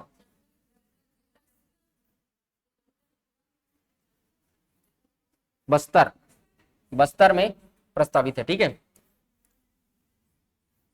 बस्तर में प्रस्तावित है। ठीक, एडवेंचर स्पोर्ट्स एकेडमी। अब जैसे हिमाचल प्रदेश में जैसे एडवेंचर होता है, वो बेल्ट को बांध के ऊपर नीचे होते हैं, वो सब सारा एडवेंचर जो यहाँ पे क्या किया जाएगा, एडवेंचर से संबंधित जो भी जो है वो यहाँ पे करवाया जाएगा। ठीक है, मलखम्ब एकेडमी कहाँ बनाया जाएगा? नारायणपुर, बस्तर, बीजापुर, कांकेर। नारायणपुर में मलखम्ब एकेडमी बनाया जाएगा। ठीक, किस राष्ट्रीय उद्यान में हाल ही में दुर्लभ प्रजाति का भेड़िया देखा गया है? ये भी याद रखें, भेड़िया भी कांगेर घाटी में मिला है। कांगेर घाटी राष्ट्रीय उद्यान में दुर्लभ प्रजाति का भेड़िया देखा गया है। और क्या क्या देखा गया है? चौसिंगा हिरण, चमगादड़, है ना। वाईफाई सुविधा वाला प्रदेश का पहला ग्रामीण औद्योगिक पार्क कौन सा है? बेलटुकरी, सांकरा, नवागांव, अमलेश्वर। बेलटुकरी। बेलटुकरी कहां है? बिलासपुर। बिलासपुर में है। ठीक है, तो वाईफाई सुविधा वाला ग्रामीण औद्योगिक पार्क बन गया है। ठीक है, कौन है बेलटुकरी क्षेत्र से? बिलासपुर जिला से कोई है? नहीं है कोई? चलो, छत्तीसगढ़ की किस अभिनेत्री का नाम हाल ही में golden book of world record में दर्ज किया गया? शिल्पा गुहा, मोना सेन, अनुकृति चौहान या आरुषि साहू?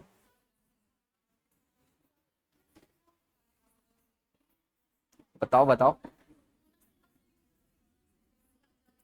मैडम तो मोना सिंह, मोना सिंह ही है। ठीक है, फेवरेट एक्ट्रेस है मैडम की मोना सेन, है ना। मोना सिंह के शिल्पी बोर्ड की पहली अध्यक्ष थी, है ना। देखो मोना सेन ने क्या किया है, इधर देखो मैडम, बात मत करो। मोना सेन ने क्या किया है, महिलाओं के, देखो जेंडर बायस्ड लोग होते हैं ना, तो जेंडर मतलब जेंडर इक्विवेलेंट करने के लिए, जेंडर मतलब उस चीज को निकालने के लिए और महिलाओं के उत्थान के लिए, महिलाओं को अच्छा वातावरण प्रोवाइड करने के लिए एक, आप कह लीजिए, लोगों को प्रोत्साहित करके एक साइन करवाया है, एक मेमोरेंडम, है ना, मतलब कि एक पेपर में साइन करवाया है, एक तरीके से बोल लीजिए। तो वो लोगों को महिला उत्थान के क्षेत्र में अच्छा काम करने के लिए इनको क्या मिला है, golden book of world record में दर्ज किया गया इनका नाम। ठीक है, मोना सेन का। जल जीवन मिशन के तहत घरेलू नल कनेक्शन देने में कौन सा जिला अव्वल है? रायगढ़, धमतरी, जांजगीर चांपा, सरगुजा? बताओ। सबसे ज्यादा धान कहां होता है? यही है। ठीक है, धान जांजगीर चांपा में ही क्यों होता है ज्यादा? सिंचाई की सुविधा अच्छे तरीके से उपलब्ध है। ठीक है, जांजगीर, तो याद रखिएगा जांजगीर चांपा में। ठीक, अगला देखते हैं। आर्मी में लेफ्टिनेंट बनी है सुनीता ध्रुव, डॉक्टर अंचल नायक, मनीषा सेन, पायल वर्मा? आर्मी में लेफ्टिनेंट कौन बनी है? डॉक्टर आंचल नायक, डॉक्टर आंचल नायक आर्मी में लेफ्टिनेंट बनी है। ठीक है, चलो। राष्ट्रीय रामायण महोत्सव 2023 का आयोजन किस तिथि को किया गया था? 1 से 2 जून, 1 से 3 जून, 1 4 जून, 1 से 5 जून, 1 से 3 जून। कहां किया गया था? रायगढ़ जिला। ठीक है। राज्य का पहला अंतरराष्ट्रीय टेनिस एकेडमी? बिलासपुर, रायगढ़, रायपुर, जगदलपुर? अंतरराष्ट्रीय टेनिस एकेडमी बनाया गया रायपुर में। ठीक है, चलो। राज्य का पहला रिकॉर्डिंग स्टूडियो कहां तैयार किया जा रहा है? बादल एकेडमी बस्तर, कानन पेंडारी बिलासपुर, खैरागढ़ संगीत विश्वविद्यालय या महंत घासीदास संग्रहालय रायपुर? पहला रिकॉर्डिंग स्टूडियो बादल एकेडमी बस्तर, बादल बादल Bastar academy of dance and art and literature, है ना, बादल एकेडमी। ये भी पूछ सकता है कि कहां है करके, तो याद रखना Bastar academy of dance and art and literature. ठीक है, चलो। इसका फुल फॉर्म है बादल का, वो बस्तर में है, वहीं चालू किया गया। जल जीवन सर्वेक्षण 2023 में आकांक्षी जिला नारायणपुर का देश में कौन सा स्थान है? बताओ। दूसरा है, दूसरा, सेकंड नंबर। ठीक है, जल जीवन सर्वेक्षण 2023 में आकांक्षी जिला। नीति आयोग की रिपोर्ट के आधार पर तीसरा है, वो बताऊंगा, आगे क्वेश्चन आएगा वो, है ना। चलो। छत्तीसगढ़ राज्य औद्योगिक विकास निगम CSIDC का अध्यक्ष किसे बनाया गया है? TS सिंहदेव, मणिलाल पैकरा, उमेश पटेल, नंद कुमार साय? नंद कुमार साय, इनको CSIDC का अध्यक्ष बनाया गया है। ठीक है, नंद कुमार साय। TS सिंहदेव को उप मुख्यमंत्री बनाया गया। वर्तमान स्थिति में छत्तीसगढ़ में आकांक्षी जिलों की संख्या 10। ठीक है, 10 है टोटल। कौन कौन से याद कर लेते हैं? बस्तर संभाग का 7 जिला, है ना, और 3 ठोर है, तो कोरबा और इधर से महासमुंद और एक राजनांदगांव, तो 3 हो गया। कोरबा, महासमुंद, राजनांदगांव 3, और बस्तर संभाग का 7 जिला। 7 और 3 10। आकांक्षी जिला क्या होता है?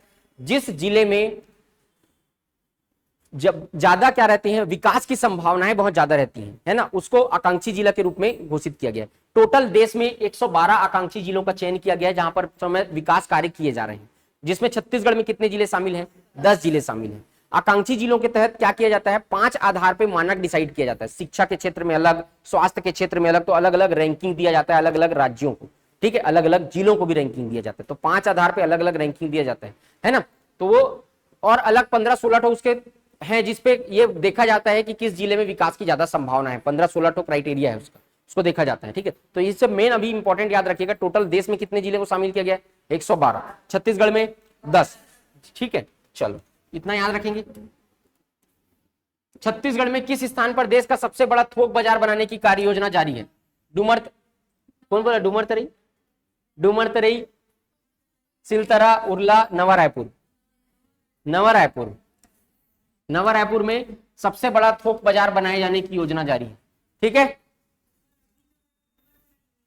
हाँ, अभी जो वर्तमान में और जो बन रहा है वो उसको पूछ रहे हैं ना, वो ऑलरेडी है वहां, है ना। भारत का सबसे बड़ा लंबा मंदिर कॉरिडोर कहां बनाया जाएगा? आरंग, रतनपुर, सिरपुर, दंतेवाड़ा। दंतेवाड़ा। इसी तरीके के वन लाइनर क्वेश्चन ही आएंगे, बहुत ज्यादा डीप में नहीं घुसेगा व्यापम अभी, है ना। तो इसी तरीके के ऊपर ऊपर से पढ़ के जाना सब। लास्ट के 3 दिन में करंट अफेयर्स ही पढ़ना, 2 से 3 दिन में। ठीक, मैं बताऊंगा लास्ट में। चलो पहले इसको देखते हैं, दंतेवाड़ा। ठीक, इसका आंसर है दंतेवाड़ा। मुख्यमंत्री मितान योजना के माध्यम से मितान द्वारा कितने प्रकार की सेवाएं नगर पालिकाओं में उपलब्ध करवाई जाएगी? 18, 20, 23, 25। देखो, सबसे पहले देखो मुख्यमंत्री मितान योजना क्या है। मितान योजना के तहत सरकारी जो सेवाएं हैं, जिसके तहत जैसे कि विवाह का जो सर्टिफिकेट रहता था, आय प्रमाण पत्र, जाति प्रमाण पत्र, ये सारा अब घर पहुंच सुविधा उपलब्ध कराई जाएगी। इसके तहत आज रजिस्टर कर देंगे, उसके बाद एक जो मितान आएगा आपका, और घर में आपको पूरा डॉक्यूमेंट साइन करवा के लेके जाएगा और बना के देगा। तो 25 प्रकार की सेवाओं को इसमें शामिल किया गया है, सारा सेवा। ठीक है, 25 प्रकार का जाति प्रमाण पत्र, आय प्रमाण पत्र, वो सब चीज को नया शामिल किया गया। राशन कार्ड को नया शामिल किसको किया गया? Ration card. ठीक है, चलो। देश व राज्य का पहला किसान स्कूल किस राज्य में स्थित है? किस स्थान पर है? राज्य में नहीं, देहरादून। चलो, तुरेनार, कुलगांव, नवागांव या बहेराडी? बहेराडी। ठीक है, ऑप्शन क्या जाएगा? डी, बहेराडी। बहेराडी कहां है? जांजगीर चांपा। बहेराडी कहां है? जांजगीर चांपा जिला में। 75 दिनों तक चलने वाला बस्तर दशहरा इस वर्ष कितने दिनों तक मनाया जाएगा? 99, 102, 103, 107? 107। क्यों? हाँ, अधिक मास के कारण। सावन 2 महीने का है ना इस बार, हाँ, तो उसके कारण 107 दिन का दशहरा। बहुत इंपॉर्टेंट सवाल है ना, याद रखिएगा। 107 दिन के लिए मनाया जाएगा। राष्ट्रमंडल वेट लिफ्टिंग चैंपियनशिप 2023 में ज्ञानेश्वरी यादव ने भारत के लिए कितना स्वर्ण पदक जीता है? 1, 2, 3, 4? कितना स्वर्ण पदक जीता है ज्ञानेश्वरी यादव ने? तो किसने जीता है पहले तो याद रखना, ज्ञानेश्वरी यादव ने 2 स्वर्ण पदक जीता है, 2 गोल्ड मेडल। ठीक है, 2 स्वर्ण पदक जीता है ज्ञानेश्वरी यादव ने। ठीक है, राष्ट्रमंडल वेट लिफ्टिंग चैंपियनशिप में। छत्तीसगढ़ से सितंबर 2023 में शुरू होने वाले G20 सम्मेलन के लिए तैयार छत्तीसगढ़ के मैप में किन की आकृतियां बनाई जाएगी? बहुत इंपॉर्टेंट है ये भी। श्री राम और लक्ष्मण, माता कौशल्या, ठाकुर प्यारेलाल सिंह, बजरंगबली और जटायु। छत्तीसगढ़ में एक मैप बनाया जा रहा है उसके लिए। किसका? तुक्का मारो सब कोई। हाँ, नहीं है, अब दूसरा मारो तुक्का। बजरंगबली और जटायु। केबीसी मत खेलो भाई। बजरंगबली व जटायु। ठीक है, बजरंगबली और जटायु की आकृति होगी। ठीक है, चलो। माता कौशल्या मंदिर कहां है? हाँ, क्या? तो यहां पे बोल रहे, पहली बार सुनी हो? मंदिर के हिसाब से थोड़ी बनाया जा रहा मैडम, उसमें आकृति। वो अपनी संस्कृति को ये करने के लिए मैं बजरंगबली और जटायु को, मतलब उसमें सांकेतिक रूप से दिखाया जाएगा बजरंगबली को और जटायु को, है ना। तो उसमें कुछ भी लगा सकते हैं, ऐसा नहीं है। तो मैप में कुछ है ना, तो बजरंगबली का मंदिर तो है छत्तीसगढ़ में, ऐसा तो नहीं कि नहीं है। हाँ ठीक है, लेकिन फिर भी उसी को लगाया जा रहा है। ठीक है, माता कौशल्या मंदिर कहाँ है? चंद्रपुरी में। जलसेन तालाब कहाँ है? चंद्रपुरी में, है ना। चलो, 126 127 टोटल तालाब था वहां, लेकिन अभी विलुप्ति के कगार पे, बाकी तालाब, कमी तालाब वहां पे बचा हुआ है। चंद्रपुरी महोत्सव का भी आयोजन किया जाता है वहां पे। ठीक है, चलो। छत्तीसगढ़ का पहला स्वामी आत्मानंद अंग्रेजी माध्यम आदर्श महाविद्यालय कहाँ चालू किया गया? बिलासपुर, कांकेर, रायपुर, दुर्ग। कांकेर में चालू किया गया। ठीक है, अंग्रेजी माध्यम का ना, पहला स्वामी आत्मानंद अंग्रेजी माध्यम। ठीक है, छत्तीसगढ़ के किस निगम, आयोग या संघ को पृथ्वी अवार्ड 2023 से सम्मानित किया गया है? छत्तीसगढ़ बीज निगम, वन एवं जलवायु परिवर्तन, छत्तीसगढ़ समाज कल्याण या छत्तीसगढ़ राज्य लघु अनुपद संघ? पहले पृथ्वी अवार्ड के बारे में समझो। पृथ्वी अवार्ड क्यों दिया जाता है? प्रशासनिक क्षेत्र में बेहतर प्रदर्शन करने के लिए। ठीक है, प्रशासनिक 2-3 क्षेत्र में दिया जाता है, प्रशासनिक, सांस्कृतिक, सब ओवरऑल डेवलपमेंट के लिए पृथ्वी अवार्ड दिया जाता है, छत्तीसगढ़ राज्य लघु वनोपज संघ को दिया गया है। छत्तीसगढ़ राज्य लघु वनोपज संघ। छत्तीसगढ़ में ग्रामीण क्षेत्र का पहला मिलेट कैफे किस क्षेत्र में बनाया जा रहा है, किस स्थान पर? तुरेनार, कोडेनार, नगरनार, तातापानी। कोडेनार, कोडेनार जगदलपुर के पास है। पूछ रहा है ग्रामीण क्षेत्र का पहला मिलेट कैफे, और पूछेगा छत्तीसगढ़ का पहला मिलेट कैफे कहां बनाया गया है? रायगढ़ जिला, रायगढ़ जिला। ठीक है, दूसरा कोरबा जिला। ठीक है, पहला याद रखना रायगढ़ जिला, और पहला ग्रामीण क्षेत्र का बोल दिया इसलिए कहा कुडेनार। ठीक, चलो बालवाड़ी योजना के दूसरे चरण में कितने बालवाड़ियों का शुभारंभ किया गया है? पहले बालवाड़ी योजना को समझो। बालवाड़ी योजना के तहत क्या किया जा रहा है, जैसे आप लोग देखोगे प्लेइंग स्कूल, देखो वही प्लेइंग स्कूल छत्तीसगढ़ में जो आंगनबाड़ी है ना, वहां पर प्लेइंग स्कूल बनाने की घोषणा। आंगनबाड़ियों में एक अलग से रूम वगैरह बनाया जाएगा, उसमें 6 साल से कम के बच्चों को क्या किया जाएगा, शुरुआती समय में लंच के पहले तक पढ़ाया जाएगा, जैसे कि प्लेइंग स्कूल में प्राइवेट सेक्टर में होता है, तो गरीब आदमी लोग के बच्चे भी पढ़ सके, ऐसा करके बालवाड़ी योजना शुरू की गई है। ठीक है, और उसके तहत अब देखेंगे 6 साल से कम उम्र के बच्चों को वहां पे जाके आंगनबाड़ी कार्यकर्ताओं, जो आंगनबाड़ी की सहायिका है, उनके माध्यम से उनको पढ़ाई करवाया जाएगा। ठीक, तो वही है क्या, आंगन बालवाड़ी योजना। अब पहले चरण में 4318 बालवाड़ी केंद्र खोले जाएंगे।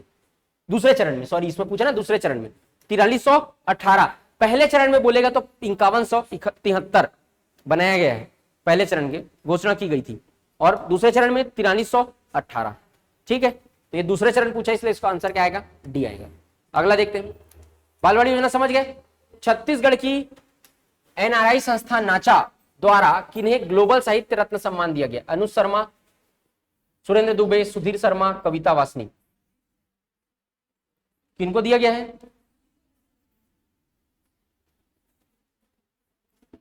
सुधीर शर्मा को दिया गया है। सुधीर शर्मा को ग्लोबल साहित्य रत्न अवार्ड दिया गया है, सुधीर शर्मा को।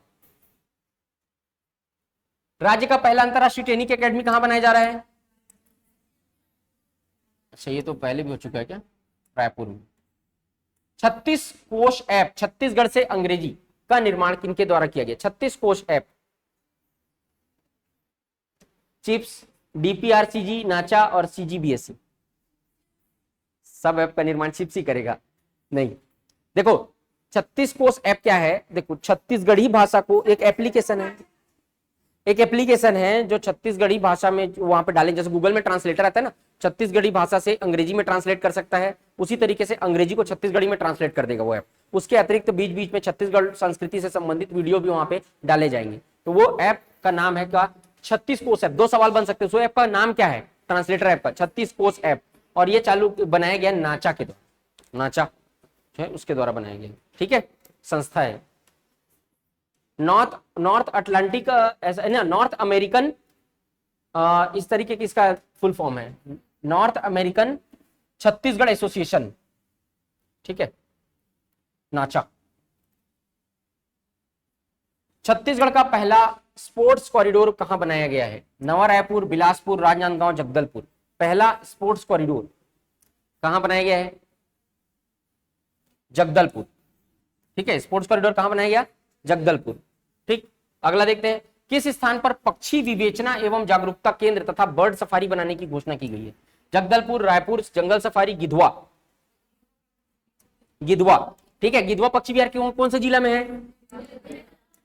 बेमेतरा जिला में है। गिधवा परसदा, नांदघाट के पास एक तो जगह है, वहां पर देखा जाता था, तालाब है वहां पे, तो वहां पर विदेश से भी पक्षी आके वहां पे रहते, तो वहां पर का एटमॉस्फेयर ऐसा था, तालाब बाद में सूख गया, पक्षी लोग आना बंद कर दिए। ठीक है, तो अब लोग बहुत कम पक्षी आते हैं वहां पे, लेकिन वहां पे धीरे धीरे करके डेवलप किया जा रहा है, इस तरीके से फिर से बोर से उसको भरा जा रहा है, ऐसा वातावरण डेवलप किया जा रहा है कि पक्षी लोग आए करके, आते नहीं है लेकिन अब। ठीक है, चलो, हाल ही में किस राष्ट्रीय उद्यान में दुर्लभ माउस डियर देखा गया है? कांगेर घाटी राष्ट्रीय उद्यान। इंद्रावती राष्ट्रीय उद्यान छत्तीसगढ़ का सबसे पहला, सबसे पुराना राष्ट्रीय उद्यान है। कब स्थापना? 78। सबसे बड़ा राष्ट्रीय उद्यान गुरु घासदास राष्ट्रीय उद्यान, सबसे छोटा कांगेर घाटी राष्ट्रीय उद्यान। ठीक है, तो ये सबसे बड़ा है, इसका पुराना नाम क्या था? संजय गांधी राष्ट्रीय उद्यान। अचानक मार, ये राष्ट्रीय उद्यान नहीं है, अभ्यारण्य। ठीक है, ये अभ्यारण्य है। ठीक है, चलो, ये बायोस्फीयर रिजर्व घोषित किया गया ना उसको, अचानक मार अमरकंटक बायोस्फीयर रिजर्व। चलो, राज्य के किस विश्वविद्यालय में परमाणु ऊर्जा अनुसंधान केंद्र बनाया जाएगा? पंडित रविशंकर शुक्ल विश्वविद्यालय, स्वर्गीय नंद कुमार पटेल विश्वविद्यालय, इंदिरा गांधी कृषि विश्वविद्यालय या शहीद महेंद्र कर्मा विश्वविद्यालय बस्तर?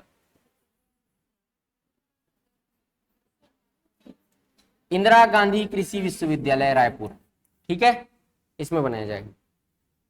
हाल ही में किस सेवा को मुख्यमंत्री मितान योजना में जोड़ा गया है? Ration card, MNREGA job card, driving licence money, ration card, ठीक है, बताया था ना, राशन कार्ड। तो याद रखिएगा ये सबको। टोटल कितने तो शामिल है उसमें? 25, है ना। माउंट एवरेस्ट व माउंट लोहत फतह करने वाली देश की सबसे कम उम्र की पर्वतारोही? याशी जैन, याशी जैन, ठीक है, याशी जैन है सबसे कम उम्र की पर्वतारोही, माउंट लोहत से फतह करने वाली, माउंट एवरेस्ट और माउंट लोहत से, ठीक है। चलो, अभिनव सिल्क समग्र योजना किसके रोपण से संबंधित है? लाख, बांस, सागौन, शहतूत? शहतूत। अभिनव सिल्क समग्र योजना शहतूत रोपण से संबंधित, ठीक। दीदी बर्तन बैंक की शुरुआत कहां की गई है? रायपुर नगर निगम, रायगढ़ नगर निगम, सभी नगर निगम में, सभी नगरीय निकायों में? बताओ।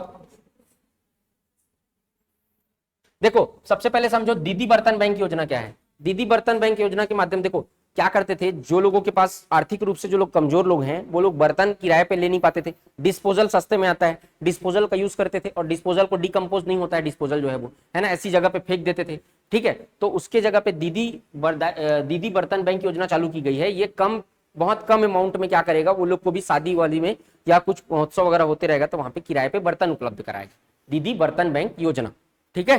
तो बर्तन उपलब्ध कराएगा दीदी बर्तन बैंक योजना। सभी नगरीय निकायों में दीदी बर्तन बैंक चालू किया गया है, सभी नगरीय निकाय, ठीक है। चलो, समझ में आया दीदी बर्तन बैंक योजना। कुछ योजनाओं को भी मैं इसमें शामिल किया है, बहुत ज्यादा योजनाओं पर डीप में नहीं जा रहा हूँ, योजना भयानक सारा है। अब उसमें योजना से सवाल आना नहीं आना, कुछ बहुत इंपॉर्टेंट योजना ही पूछा जा सकता है, ज्यादा उसका चालू होने का तिथि पूछेगा, नहीं तो उद्देश्य वगैरह पूछना तो पीएससी पूछता है डिटेल में, है ना, तो ध्यान रखें। हाल ही में छत्तीसगढ़ सरकार ने छत्तीसगढ़िया ओलंपिक में कितनी विधाओं को जोड़ा? छत्तीसगढ़िया ओलंपिक से सवाल आएगा पूरा, 1 2 3 4, 2 क्या है? रस्सी कूद और कुश्ती। छत्तीसगढ़िया ओलंपिक के प्रमुख उद्देश्य हैं छत्तीसगढ़ की अर्थव्यवस्था को बढ़ावा देना, छत्तीसगढ़ के पारंपरिक खेलों को वैश्विक स्तर पर पहचान दिलाना, छत्तीसगढ़ के पारंपरिक खेल गतिविधियों को प्रोत्साहित करना, या पारंपरिक खेलों के प्रति जागरूकता और खेल भावना का विकास। 1 2 1 2 3 3 4 5, बताओ। 3 4 और 5 आएगा, ये तीनों उद्देश्य हैं। छत्तीसगढ़ के पारंपरिक खेल क्या? नेशनल लेवल पे पहचान दिलाना उद्देश्य है, वैश्विक स्तर पे नहीं, ठीक है। चलो, बन जाए तो बात अलग है। मैं मुख्य रूप से उसके जो क्या बोलते हैं, जो जारी हुआ है गवर्नमेंट के साइड से, उसमें जो है वो आपको बताना पड़ेगा, ठीक है। चलो, तो ये 3 ही मुख्य रूप से उसमें लिखा गया है, बुलेट पॉइंट, ठीक है, तो 3 याद रखना। अर्थव्यवस्था को बढ़ावा देने का कोई उद्देश्य नहीं है उसका, तो दूर दूर तक संबंध नहीं है, ठीक। पारंपरिक खेलों को राष्ट्रीय स्तर पर पहुंचाने जाने का, इसलिए नहीं आएगा, और ये तीनों आएगा, ठीक। छत्तीसगढ़िया ओलंपिक में शामिल प्रतिभागियों के लिए आयु सीमा निर्धारित है 18 वर्ष तक, 18 से 40, 40 वर्ष से उपरोक्त सभी 18 वर्ष, 18 40 और 40 से, ठीक है। इसी तरीके का सवाल आएगा। छत्तीसगढ़िया ओलंपिक 23-24 में शामिल नहीं है संखली, कबड्डी, लंबी कूद, तीरी पासा। तीरी पासा खेले हो? शामिल नहीं है, क्या है? कोई पूछा क्या?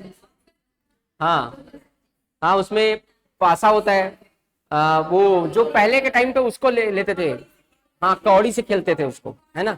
लूडो कई टाइप का होता है, कौड़ी से खेलते थे पहले, चौक से ऐसे बना के, ठीक है। हाँ, और लंबी कूद ये तो पता है, कबड्डी वो भी खेले होगे। संखली क्या होता है? हाँ, ठीक है, संखली। छत्तीसगढ़िया ओलंपिक 23-24 में शामिल है 100 मीटर दौड़, 200 मीटर दौड़, 300 मीटर दौड़, 500 मीटर दौड़, 100 मीटर दौड़, ठीक है। इनमें से किस खेल को छत्तीसगढ़िया ओलंपिक 23-24 के खेल विधाओं में सम्मिलित किया गया है? रस्सी कूद। तो नए को पूछ रहे हैं ना अभी, किसको शामिल किया गया करके, रस्सी कूद, ठीक है। छत्तीसगढ़िया ओलंपिक 23-24 का आयोजन कितने स्तर पर किया जाएगा? 6 स्तर पर किया जाएगा, ठीक है। 6 स्तर पे।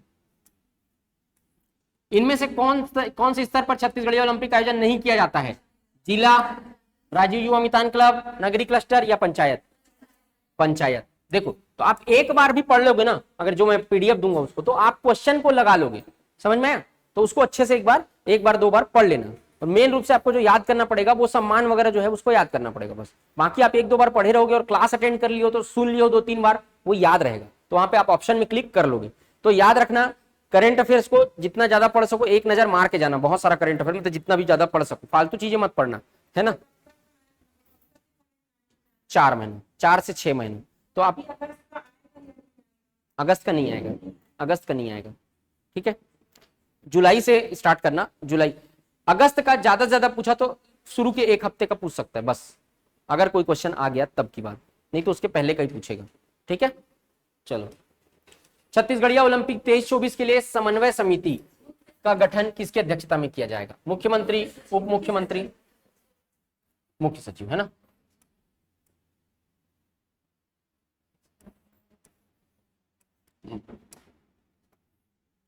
छत्तीसगढ़िया ओलंपिक 2023-24 के संदर्भ में जिला स्तर पर प्रमुख पुरस्कार की राशि कितनी होगी? 2000, 2500, 3000, 5000। क्या पूछा है? जिला स्तर पर, जिला स्तर पर 2000, जिला स्तर पे 2000 है। नीति आयोग की डेल्टा रैंकिंग में राजनांदगांव को कौन सा स्थान प्राप्त हुआ है? ये तीसरा आएगा। नारायणपुर को, राजनांदगांव को तीसरा स्थान प्राप्त हुआ, ठीक है। तो याद रखिएगा, नीति आयोग की डेल्टा रैंकिंग, ठीक। टोटल कितने जिले शामिल है आकांक्षी जिले में? 10, है ना। तो ये सब चीजें जो है वो आपकी इंपॉर्टेंट थी, जो भी थ्योरी पढ़ाए हूँ वो, और जो ये है वो, उसको एक बार देख के जाना तो आपसे बन जाएगा, ठीक है। अब देखिए ध्यान से, पेपर में कितना दिन बचा आप लोग के? 11 दिन बचे है ना। देखो 3 स्टेप में पेपर सॉल्व करना, स्टेजेस में। फर्स्ट स्टेज में ऐसे क्वेश्चन को सॉल्व करना है आपको जो क्वेश्चन आपसे एक बार में देख के बन जा रहा है और जो कंफर्म है आप, ठीक है। फर्स्ट स्टेज में ऐसे, फर्स्ट एक राउंड में जो पहला राउंड रहेगा उसमें ऐसे क्वेश्चन को लेना जो क्वेश्चन आपसे आसानी से सॉल्व हो जा रहे हैं, कॉन्फिडेंस है, आप कॉन्फिडेंट हैं, वो ऐसे क्वेश्चन को लेना, ठीक। दूसरा स्टेज में आना, दूसरे राउंड में जब आप आएंगे तो ऐसे क्वेश्चन पे, जो क्वेश्चन पे आपको थोड़ा सा डाउट हो रहा है लेकिन आप थोड़ा दिमाग लगाओगे तो क्या किए सकते हो आप लोग? लगा सकते हो उसको, है ना। अब उसमें इलिमिनेशन मेथड यूज करना। इलिमिनेशन मेथड ये क्या होता है? देखो ऐसा देखना कि कौन सा नहीं हो सकता। वो 4 ऑप्शन जो दिया रहेगा ना, उसमें से कुछ ऐसे रहेंगे जो आप जब पढ़े हो, अगर ईमानदार जी, सब बता रहा हूं तो ईमानदारी, जो लोग तैयारी किए उनके लिए बता रहा हूं। जो लोग एकदम से तैयारी ही नहीं किए हैं, जो पहली बार जा रहे हैं, वो लोग तो जय माता दी मार के आना, तो वो लोग तो कुछ नहीं बोल सकते। देख, जो पढ़े हैं उनको ये पता रहेगा कि इनमें से कौन सा नहीं हो सकता। कोशिश करना कि इनमें से कौन सा नहीं हो सकता है वो निकालने का। सबसे ज्यादा काम आएगा कॉन्स्टिट्यूशन में, सबसे ज्यादा काम किसमें आएगा? कॉन्स्टिट्यूशन में। और पहले शुरू में आपको जीएस सॉल्व करना है। जीएस फटाफट सॉल्व हो जाएगा, जो आप बनता है तो बनता है, नहीं बनता है तो नहीं बनता है, ये वाला रहता है। तो जीएस को पोर्शन को आप पहले सॉल्व करेंगे। सेकंड राउंड में भी वही करेंगे, जो आप पे थोड़ा दिमाग लगाना है, जो पहले राउंड में आप छोड़ दिए हो, ऐसे क्वेश्चन को दूसरे राउंड में सॉल्व करना। और थर्ड राउंड, लास्ट राउंड जो रहेगा, इसमें ऐसे क्वेश्चन को सॉल्व करना है जो आपसे बिल्कुल भी नहीं बनते। उसको सॉल्व करने के लिए सिर्फ आप ये देखेंगे कि अब आपको डिसीजन लेना पड़ेगा, वहां पे निर्णय लेना पड़ेगा कि आपको कितने क्वेश्चन सॉल्व करने, कितने नहीं करने हैं। आपका 100 क्वेश्चन आएगा, 100 क्वेश्चन में अगर आपको लग रहा है कि मेरे से केवल 60 क्वेश्चन ही अटेम्प्ट हो पाया है, तो आपको आगे अटेम्प्ट करना पड़ेगा। कंपटीशन ज्यादा है, आपको क्वेश्चन अच्छे अटेम्प्ट करने पड़ेंगे। लगभग 100 क्वेश्चन में आपको 80 से 90 सवाल अटेम्प्ट करके आने पड़ेंगे, उसमें से 10 सवाल का मार्जिन रहेगा, है ना। तो लगभग आप 10 से 15 सवाल गलत होता ही है ना। तो लगभग 80 सवाल के आसपास आप लोग अपने हिसाब, अब पेपर का वहां पे, अब मैं बता रहा हूं व्यापम के जो ऑन एन एवरेज पेपर आता है उसके अनुभवों के आधार पे। अब आपका पेपर बहुत ज्यादा टफ आ गया तो रुक जाना, ज्यादा सॉल्व करने का जरूरत नहीं है। लेकिन व्यापम में आप कैलकुलेटिव रिस्क ले सकते हो। 0.25 जो है वो माइनस मार्किंग है, 0.33 नहीं है। इसलिए 4 सवाल जब आपके गलत होंगे तो आपका 1 नंबर कटेगा। लेकिन अगर आप 4 सवाल को कैलकुलेटिव, पूरा ब्लाइंड तुक्का नहीं मारना है। अगर आपको कुछ नहीं पता है उस क्वेश्चन के बारे में तो छोड़ना ही है, उसको तुक्का नहीं मारना है। आपको तुक्का सिर्फ उसमें मारना है। तुक्का का मतलब वो भी आप पढ़े लिखे लोग वो के तुक्का मार रहे हो, तो उसमें आपको देखना है कि कौन सा इलिमिनेट हो सकता है इसमें। अगर आपसे 1-2 क्वेश्चन इलिमिनेट, 1-2 ऑप्शन इलिमिनेट हो जा रहे हैं या एक भी इलिमिनेट हो जा रहा है तो आप गेस मार्किंग कर सकते हो, ठीक है। थोड़ा गैस मार्किंग करके आना। 5-7 सवाल में अगर आप ऊपर नीचे कर रहे हो तो थोड़ा रिस्क लेना जरूरी है। तो एकदम बॉर्डर लाइन पे टच करके आओगे तो दिक्कत हो जाएगा। पहले देख लेना कि कितने क्वेश्चन सॉल्व हो रहे हैं। तो तीसरे राउंड पे आप ऐसे सॉल्व करना, जहां पे आपका जो एकदम आपको नहीं पता है थोड़ा सा एलिमिनेट करने का कोशिश करना, दिमाग लगाने का कोशिश करना, ठीक है। उसके बाद तीसरे राउंड में आप क्वेश्चन को सॉल्व करना। वहां पे आपको सिर्फ एक चीज है, देखो सारे सवाल किसी से नहीं बनते रहते, 90 सवाल भी किसी से नहीं बनेंगे। तो ये मत सोचना कि केवल मेरे से नहीं बन रहा है। अगर पेपर टफ आएगा तो वो सवाल किसी से नहीं बन रहा है, पैनिक मत कर जाना। वहां पे सवाल किसी से नहीं बनता, वहीं पे काम आता है। हर चीज पढ़ा लिखा चीज काम नहीं आता है, हर चीज किताबी, हर जगह पे किताबी ज्ञान काम नहीं आएगा। डे 1 से मैं आपको बोल रहा हूं, आप जीवन में जो कुछ भी हो वो अपने लिए गए निर्णयों की वजह से हो, जहां पे आपका डिसीजन ही आपको बेहतर बनाता है। और वो डिसीजन आपका, उस डिसीजन को लेने के लिए आप जितना अनुभव जो है, पास्ट एक्सपीरियंस, वो काम आएगा आपका। कितने लंबे समय तक आप तैयारी किए हो, कितना पेपर को आप समझे हो, कितना बेहतर तरीके से उस प्रेशर सिचुएशन को आप झेल पा रहे हो, वो आपका, वहां पे आप जो डिसीजन लेंगे वो आपका करियर डेवलप करेगा, वो आपका मार्क्स डेवलप करेगा, वो आपको सिलेक्शन दिलाएगा। तो यहां पे क्या काम आएगा? रटना काम नहीं आएगा। यहां पे काम आएगा आप कितने लंबे समय से कितने अच्छे तरीके से पेपर के पैटर्न को समझ पाए हो। वहां पे आपको डिसीजन लेना पड़ेगा, इतना पर मेरे को रुक जाना है, इससे ज्यादा फालतू का रिस्क नहीं लेना है। ये वहां पे काम आए, ठीक है। जो पिछले बहुत समय से तैयारी कर रहे होते हैं, 2 साल 3 साल से, और वो लोग देखेंगे आप ज्यादा तैयारी पेपर के समय नहीं करते, फिर भी पेपर बेहतर बनता है। वो लोग इसीलिए बनता है कि उनको ये पता रहता है कि ये पेपर इस लेवल का आया है, यहां तक जाना है, इसके आगे नहीं जाना है, इससे आगे पूरा माइनस हो जाएगा। ये पता रहता है उनको। ये लंबे समय तक एक्सपीरियंस से आता है। कोई भी चीज, सफलता का कोई शॉर्टकट नहीं होता है। सफलता हमेशा लंबी होती है, वो बेहतर सफलता होती है। आप जितना संघर्ष करेंगे, जितने भी बड़े लोगों का आप जीवन चरित्र पढ़ेंगे, जितना ज्यादा संघर्ष किया है जिसने, वो उतनी ऊंचाई पे गया है। किसी ने भी ऐसा नहीं हुआ है किसी के साथ कि बहुत कम संघर्ष किया हो और बहुत ज्यादा ऊंचाई पे चला गया है। वो तभी हुआ है जब खानदान में कोई बड़ा आदमी है। बाकी ऐसा कोई, और पर्सनल व्यक्तिगत सफलता नहीं बोल सकते आप उसको। व्यक्तिगत सफलता वो है जो अपनी मेहनत से अर्जित की गई सफलता है। और इस व्यक्तिगत जब आप तैयारी करेंगे तो बहुत सारे डिस्ट्रैक्शंस आपके बाद आएंगे, कई प्रकार के डिस्ट्रैक्शंस आएंगे। समाज से ताना मिलेगा। आप लोग लड़कियां हैं, आप लोगों को उसी तरीके से तैयार किया गया है। टियर 2 टियर 3 सिटीज की बात कर रहा हूं, बहुत ज्यादा मेट्रो सिटीज की, रायपुर या आसपास के क्षेत्र में मेजोरिटी की बात कर रहा हूं। इस तरीके से तैयार किया जाता है कि भाई शादी हो जाएगी, खाना बनाने पे ज्यादा ध्यान देना है। ये सारी चीजें अभी भी विद्यमान है समाज में, हमारे ही सोसाइटी में है। उन सारी चुनौतियों को झेल के जो आगे बढ़ रहा है वो नायक है, वही नायिका है। वो सारी चुनौतियां, आपको परेशान नहीं होना है उससे, वो सारी चुनौतियां आपको मजबूत करने के लिए आ रही है। कई प्रकार के डिस्ट्रैक्शन आएंगे, अपोजिट जेंडर के लिए डिस्ट्रैक्शन आएगा, हर तरीके के डिस्ट्रैक्शन।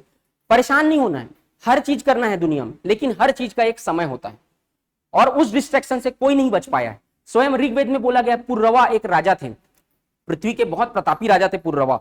और उर्वशी जो थी वो स्वर्गलोक में इंद्र की अप्सरा थी, इंद्र के दरबार की। तो उर्वशी जो थी वो एक बार धरती पे आती है, ठीक है। तो पुर्रवा को प्रेम हो जाता है उनसे। पुर्रवा बहुत प्रतापी राजा रहते, ऋग्वेद में इस प्रसंग का चित्रण है और दिनकर जी ने उसको कविताओं में ढाला है, ठीक है। तो पुर्रवा बहुत प्रतापी राजा थे। तो पुर्रवा उर्वशी से कह रहे होते हैं कि मर्त्य मानव के विजय का तूर्य हूं मैं, उर्वशी अपने समय का सूर्य हूं मैं। अंधतम के भाल पर पावक जलाता हूं, बादलों के बाण पर सिंदन चलाता हूं। इंद्र का आयुध पुरुष जो झेल सकता है, सिंह से बाहें मिलाकर खेल सकता है। रूप के आगे वही निरुपाय हो जाता, फूल के आगे वही असहाय हो जाता। तो जो भी आपके लाइफ में डिस्ट्रैक्शन आ रहा है उससे कोई नहीं बच पाया है। आपको एकदम दूर नहीं भागना है, लेकिन अपने आप को संयमित और संगठित करके आगे बढ़ना है। जितने चीजें हैं उस चीज के लिए लाइफ टाइम में आपको हमेशा समय मिलेगा, फ्यूचर में कर सकते हैं, लेकिन पढ़ाई एक ऐसी चीज है जो टाइम निकल गया वो दोबारा नहीं आएगा। तो वो सब चीज को ध्यान रखना। ये 3 स्टेज में पेपर को सॉल्व करना। पेपर के 2 दिन पहले, 2 दिन, लगभग 2 दिन पहले जीएस पढ़ने का कोशिश ज्यादा मत करना। पहले से उसको रिवाइज करके रखो अच्छे से, क्योंकि यहाँ पे बहुत ज्यादा अथाह सागर है। जो चीज 6 महीने 7 महीने में कंप्लीट हो सकती है उसको हम लोगों ने 1 महीने में कंप्लीट कराया है, ठीक है। और उसमें भी ऐसी चीजों को आपको बताना था हम लोग को जो इंपॉर्टेंट है आपके पेपर के दृष्टिकोण से, उन चीजों को पढ़ना था आपको। तो आप, वो डिपेंड करता है आपके ऊपर। हमने तो बता दिया आप कितना पचा सकते हैं इस 6 महीने 7 महीने के सिलेबस को, 1 महीने में कितना आप डाइजेस्ट कर सकते हैं। तो घबराने का जरूरत नहीं है। 2 दिन पहले जो पढ़े रहेगी उसको टेंशन आएगा ही, ठीक है। खाना नहीं खिलाएगा, भूख नहीं लगेगा, 1 दिन पहले नींद नहीं आएगा। जो पढ़े रहेंगे नींद नहीं आएगा, ठीक है। मेडिटेशन सबसे ज्यादा इंपॉर्टेंट है इसमें, मेडिटेशन, और कोई तरीका नहीं है। मैं अपने एक्सपीरियंस से बता रहा हूं, बहुत सारे तरीके में एक्सप्लोर कर चुके हैं, कोई दूसरा तरीका नहीं है, केवल एकमात्र तरीका है मेडिटेशन। और आपका जो लक्ष्य है उसके प्रति आपकी सोच क्या है वो आपको मोटिवेट करेगी। सोच आपकी अच्छी रहेगी, लंबे समय तक मोटिवेट रहोगे। सोच खराब है, छोटी छोटी चीजों के लिए जाना चाहते हैं, तो कार खरीदना है, बाइक खरीदना है, स्कूटी खरीदना है, इसलिए महिला पर्यवेक्षक बनना है, वो ज्यादा दिन तक आपको मोटिवेट नहीं कर पाएगा। जेंडर, ये 2-3 चीज याद रखना, जो कट्टरता वैमनस्यता फैल रही है समाज में उससे बचना, जो धार्मिक कट्टरता है उससे बचना जीवन में। शिक्षा मतलब चरित्र का निर्माण, गांधी जी कहते थे शिक्षा का अर्थ है चरित्र का निर्माण। केवल आप पढ़ लिए, एक रैंक लगा लिए, एक पोस्ट ले लिए तो क्या सक्सेसफुल हो जाओगे आप? समाज की नजर में सक्सेसफुल हो सकते हो, आप अपनी नजर में कितने सक्सेसफुल हो डिपेंड करता है ये बात। आप लोगों के साथ एक बकवास अधिकारी हो, आप फालतू के काम कर रहे हो, आप कोई मतलब नहीं उस सक्सेस, वो सक्सेस है ही नहीं, वो केवल समाज के नजर में दिखाने के लिए आप सरकारी अधिकारी बन जाओगे, उसके बाद आप कुछ नहीं कर सकते। ठीक, बहुत ज्यादा फॉल्स न्यूज फैले हुए हैं, तो लाइफ में कभी भी आगे भी तैयारी करोगे ना, एक पोस्ट पर रुक थोड़ी जाओगे। सिलेक्शन हो, ईश्वर करे सबका सिलेक्शन हो जाए, लेकिन आपको 98% तो फेलियर होगा, तो इसके लिए भी तो तैयार रहना है आपको। फेलियर पे तैयार नहीं होते। राजनांदगांव के क्षेत्र में एक सिलेक्शन हुआ था, व्यापम में एक बच्चे का सिलेक्शन हो गया था, लेकिन वो पेपर जो है वो रद्द हो गया, बाद में उसने सुसाइड कर लिया, क्योंकि वो पूरा मिठाई बांट चुका था, ठीक है, आसपास कि मैं सिलेक्शन हो गया है करके, अभी 4-6 महीने का पहले का न्यूज। तो आपको तैयार होना है। बहुत अच्छा लगता है बोलने में, एक ही पोस्ट आया है, एक पोस्ट तो मेरा ही है, अच्छी बात है, आप बोलिए खुद को मोटिवेट करने के लिए। बहुत ज्यादा डिपेंडेंसी मत क्रिएट करिएगा, क्योंकि आपको 98% तैयार रहना है फेल्योर के लिए। सफलता ऐसा नहीं है कि 4 दिन के नहीं है कि भाई आप तैयारी किए फटाक से आपको मिल गया। सफलता ऐसी है कि आपको उसके लिए लंबे समय तक संघर्ष करना पड़ेगा, फेल्योर के सिचुएशन के लिए तैयार रहना पड़ेगा, आप उसके लिए तैयार करना अपने आप, कि अगर नहीं भी हुआ तो बहुत सारे और भी, एक एग्जाम से आपका लाइफ तय नहीं होगा, एक एग्जाम से नहीं तय। बहुत सारा हेट रेट फैलाया धर्म के नाम पे, उसके बचना, वो केवल नेताओं को अच्छा लगता है, बाकी जेंडर बायस्ड होना और किसी भी धर्म को ऊंच नीच की भावना से देखना, इस चीज से बचना। हिंदू, मुस्लिम, सिख, ईसाई, अलग अलग कम्युनिटी है, सारे धर्म अपने बेहतरी के लिए बताते हैं, सारे धर्म लोगों को अच्छे होने के लिए बता रहे हैं, आप लोग को वो चीज को देखना है। और दूसरा चीज, आप लोग संविधान पढ़े हो, जो कॉन्स्टिट्यूशन पढ़ के भी अगर आप लोग कम्युनिटी से हेट रेट पैदा हो गया, आप लोग के भीतर कट्टरता का भाव आ गया, सबको समान नजर से देखने की भावना आपके भीतर पैदा नहीं हुई, तो फिर पढ़ाई का कोई फायदा नहीं है, आप एक गलत अधिकारी बनोगे, समाज के लिए घातक। वो चीज को देखना। कोई भी किसी भी चीज का आकलन जब आप करोगे, किसी भी व्यक्तित्व का आकलन आप कर रहे हो, तो सारे पर्सपेक्टिव को देख के उसका आकलन करना है। आगे जब आप सिविल सर्विसेज की तैयारी करोगे, तो जब आंसर राइटिंग आएगा, आपकी सोच, आपके देखो उसमें ज्यादा फोकस क्यों किया गया पीएससी में आंसर राइटिंग पे, क्योंकि जो आपके अंदर का सोच है, अंदर की सोच है, वो आपके राइटिंग में दिखेगी, क्योंकि लिखने के लिए सोचना पड़ता है। बहुत अच्छे अच्छे स्किल्ड इंजीनियर्स और बहुत अच्छे डॉक्टर्स को भी बैठा दो, और अगर कहीं आप लिखने के लिए बोलोगे ना, तो एक लेटर नहीं लिख पाएंगे प्रॉपर वो लोग। एक अच्छी भाषा में एक पेज 2 पेज लिखने के लिए बोलो किसी टॉपिक पे नहीं लिख पाएंगे। सब लोग मीम शेयर करते हैं, देखो क्यों मीम शेयर करते हैं, खुद की भाषा में क्यों लिख नहीं सकते? राइटिंग स्किल डेवलप नहीं हुई। सोच पे क्रिस्टल क्लैरिटी रहनी चाहिए, सोच आपकी बेहतर रहेगी, वही आपके पेज पे दिखेगी, आपके पन्ने पे दिखेगी। तो उसी के लिए राइटिंग स्किल को ज्यादा महत्व दिया गया है। किसी व्यक्तित्व का आकलन एक पहलू को देख के नहीं करना है, उसके सारे पहलुओं को देखना है, चाहे वो राजनेता हो, चाहे आपके जीवन से जुड़ा हुआ कोई व्यक्ति हो। भाई उसने 3 अच्छे काम किए हैं और लास्ट में एक खराब काम कर देता है, तो समाज किस नजर से देखता है? आप पूरा खराब ही देखेगा, उसके अच्छे कामों को कोई याद नहीं रखता। ये सबका है, और आप भी वैसी हो गए तो आप भी उसी कॉमन चीज में जा रहे हो, कॉमन सोसाइटी में जा रहे हो, आप अपने आप को डिफरेंट नहीं कर पाओगे। कोई भी व्यक्तित्व का आकलन करने से पहले, कोई भी स्वतंत्रता संग्राम सेनानी का आकलन करने से पहले, जो भारत के लिए बड़ा किए हैं उसका आकलन करने से पहले देखना कि जीवन में अच्छे काम और बुरे काम क्या किए होंगे। या किसी भी राजनेता, आगे चुनाव आ रहा है, वोट दोगे आप लोग, वोट देने से पहले भी ये देखना कि ये कितने पर्सपेक्टिव पे क्या क्या चीजें अच्छी है। और जब आपको अगर लिखने का मौका मिला या किसी को बताने का मौका, तो आपको पॉजिटिव और निगेटिव दोनों का एक बैलेंस्ड अगर किसी का चरित्र बता सकते हो, तो वो बेहतर चरित्र होता है किसी का। इसने 3 अच्छे काम किए, लेकिन ये एक पायदान पे असफल रहा, और उसमें उस क्षेत्र में उसने अच्छे काम नहीं किए। ये आपका एक सही व्यक्तित्व का आकलन है। बाकी आप एक चीज से अगर किसी पूरे को जज करें, तो किसी भी व्यक्तित्व को जज नहीं कर सकते हो आप। गांधी जी को 2 अक्टूबर के दिन कितनी गालियां पड़ती हैं? नेहरू जी को, अंबेडकर जी को, सबको पड़ती हैं गालियां। बहुत सपोर्टिव भी हैं, सपोर्ट करने वाले भी बहुत हैं, अपोज करने वाले भी बहुत हैं। तो आप लोग इतनी बेहतर पढ़ाई कर रहे हो, आप लोग को देखना है कि यहाँ पर कितने क्या क्या अच्छे काम किए, क्या क्या असफल हुए, वो सारी चीजों को देख के किसी व्यक्तित्व का आकलन करना है। और सोर्स के लिए किताब को अपनाना, रील्स को, स्क्रीनशॉट्स को, मीम्स को, ये सब चीज को फॉलो नहीं करना है। जब भी परेशानी होगी, तनाव होगा, सबसे पहले मोबाइल स्विच ऑफ कर देना। सबसे बड़ा परेशानी और तनाव का जड़ है वही। पेपर के 2 दिन 4 दिन पहले व्हाट्सएप और फेसबुक से दूरी बना के रखना। मैं मिनिमम बता रहा हूं, आप लोग जितना ज्यादा दिन तक दूरी बना के रखोगे उतना बेहतर होगा आप लोगों के लिए। पेपर से 1 हफ्ता पहले तक लगभग, उससे पहले बनाओगे तो क्या होगा कि कट ऑफ हो जाओगे। उससे पहले एक रिक्वायर्ड टाइम तक यूज करो, उसके बाद जब पेपर आते जाएगा व्हाट्सएप फेसबुक सब बंद कर देना। सबसे ज्यादा बेहतर यही है, आपके तनाव को आधा दूर तो यही कर देगा। आप सबसे ज्यादा पैनिक तब करता है स्टूडेंट जब वहां पे देखता है कि वो इतना पढ़ रहा है, वो इतना पढ़ रहा है, उसकी तैयारी इतनी है, मेरी तैयारी नहीं है। वहां पे आपको कई सारे ग्रुप्स में आप देखेंगे, टेलीग्राम चैनल पे, सारे चैनल पे क्या दिखेंगे आपको, एमसीक्यू दिखेंगे। वहां पे एमसीक्यू 2 दिन पहले एमसीक्यू सॉल्व करके कुछ नहीं कर सकते आप लोग। 2 दिन पहले एमसीक्यू सॉल्व करके कोई मतलब नहीं है। तो वहां पे आप कोई एमसीक्यू आपसे सॉल्व नहीं हुआ तो वहां पे अरे मुझे टॉपिक नहीं आता, मैं पढ़ चुकी हूं, वहां पे पैनिक करोगे आप। वो सब चीजों से बचना है। यहां पे जो संभाल लिए अपने आप को, वो फिर आप लोग क्या करोगे, सफल होने से कोई नहीं रोक सकता। तो छोटी छोटी चीजें हैं, लेकिन याद रखना। तो ये 3 तरीके से पेपर को सॉल्व करना, ठीक है। वहां पे जाओगे, अच्छा एक चीज और याद रखना, मैथ्स को लास्ट में सॉल्व करना, जीएस को पहले सॉल्व कर लेना 1.5 से 2 घंटे के टाइम पीरियड में। उसके बाद 1 घंटा लगभग मैथ्स के लिए, 2 घंटे का टाइम, सॉरी हाँ। तो 1 घंटे से 1 से सवा 1 घंटे के बीच, 1 घंटे के बीच, 1 घंटे में आप लोग को पूरा जीएस पोर्शन को सॉल्व कर लेना। 1 घंटा पूरा मैथ्स रीजनिंग के लिए बचाना है, क्योंकि सॉल्व करने में टाइम लगता है। जीएस में जो देखे हो वही। तीसरा राउंड में जब आप आओगे तो यहाँ पे आपको गैस ही करोगे। तो ये देखना यहाँ पे कि जब पहला राउंड आप कर रहे थे तो जो आपको क्वेश्चन को देखने के बाद जो पहला चीज दिमाग में आया था, सही होने की संभावना उसकी सबसे ज्यादा होती है। जो सबसे पहला चीज, जो पहले ऑप्शन आपके ध्यान में आया, तो आपको अगर गैस भी करना रहेगा तो सबसे पहले जो दिमाग में आया था उस पे गेम खेलना, ठीक। वैसे जब भी जीवन में कोई निर्णय लेना है तो आपकी अंतरात्मा में एक आवाज पौंधेगी। वो अंतरात्मा की आवाज कही जाती है कि सबसे पास की आवाज होती है, सबसे नजदीक की आवाज होती है। उस आवाज को सुनना और उसके हिसाब से लाइफ में डिसीजन लेना, ठीक है, समझ गए। चलो फिर एंड करें फिर।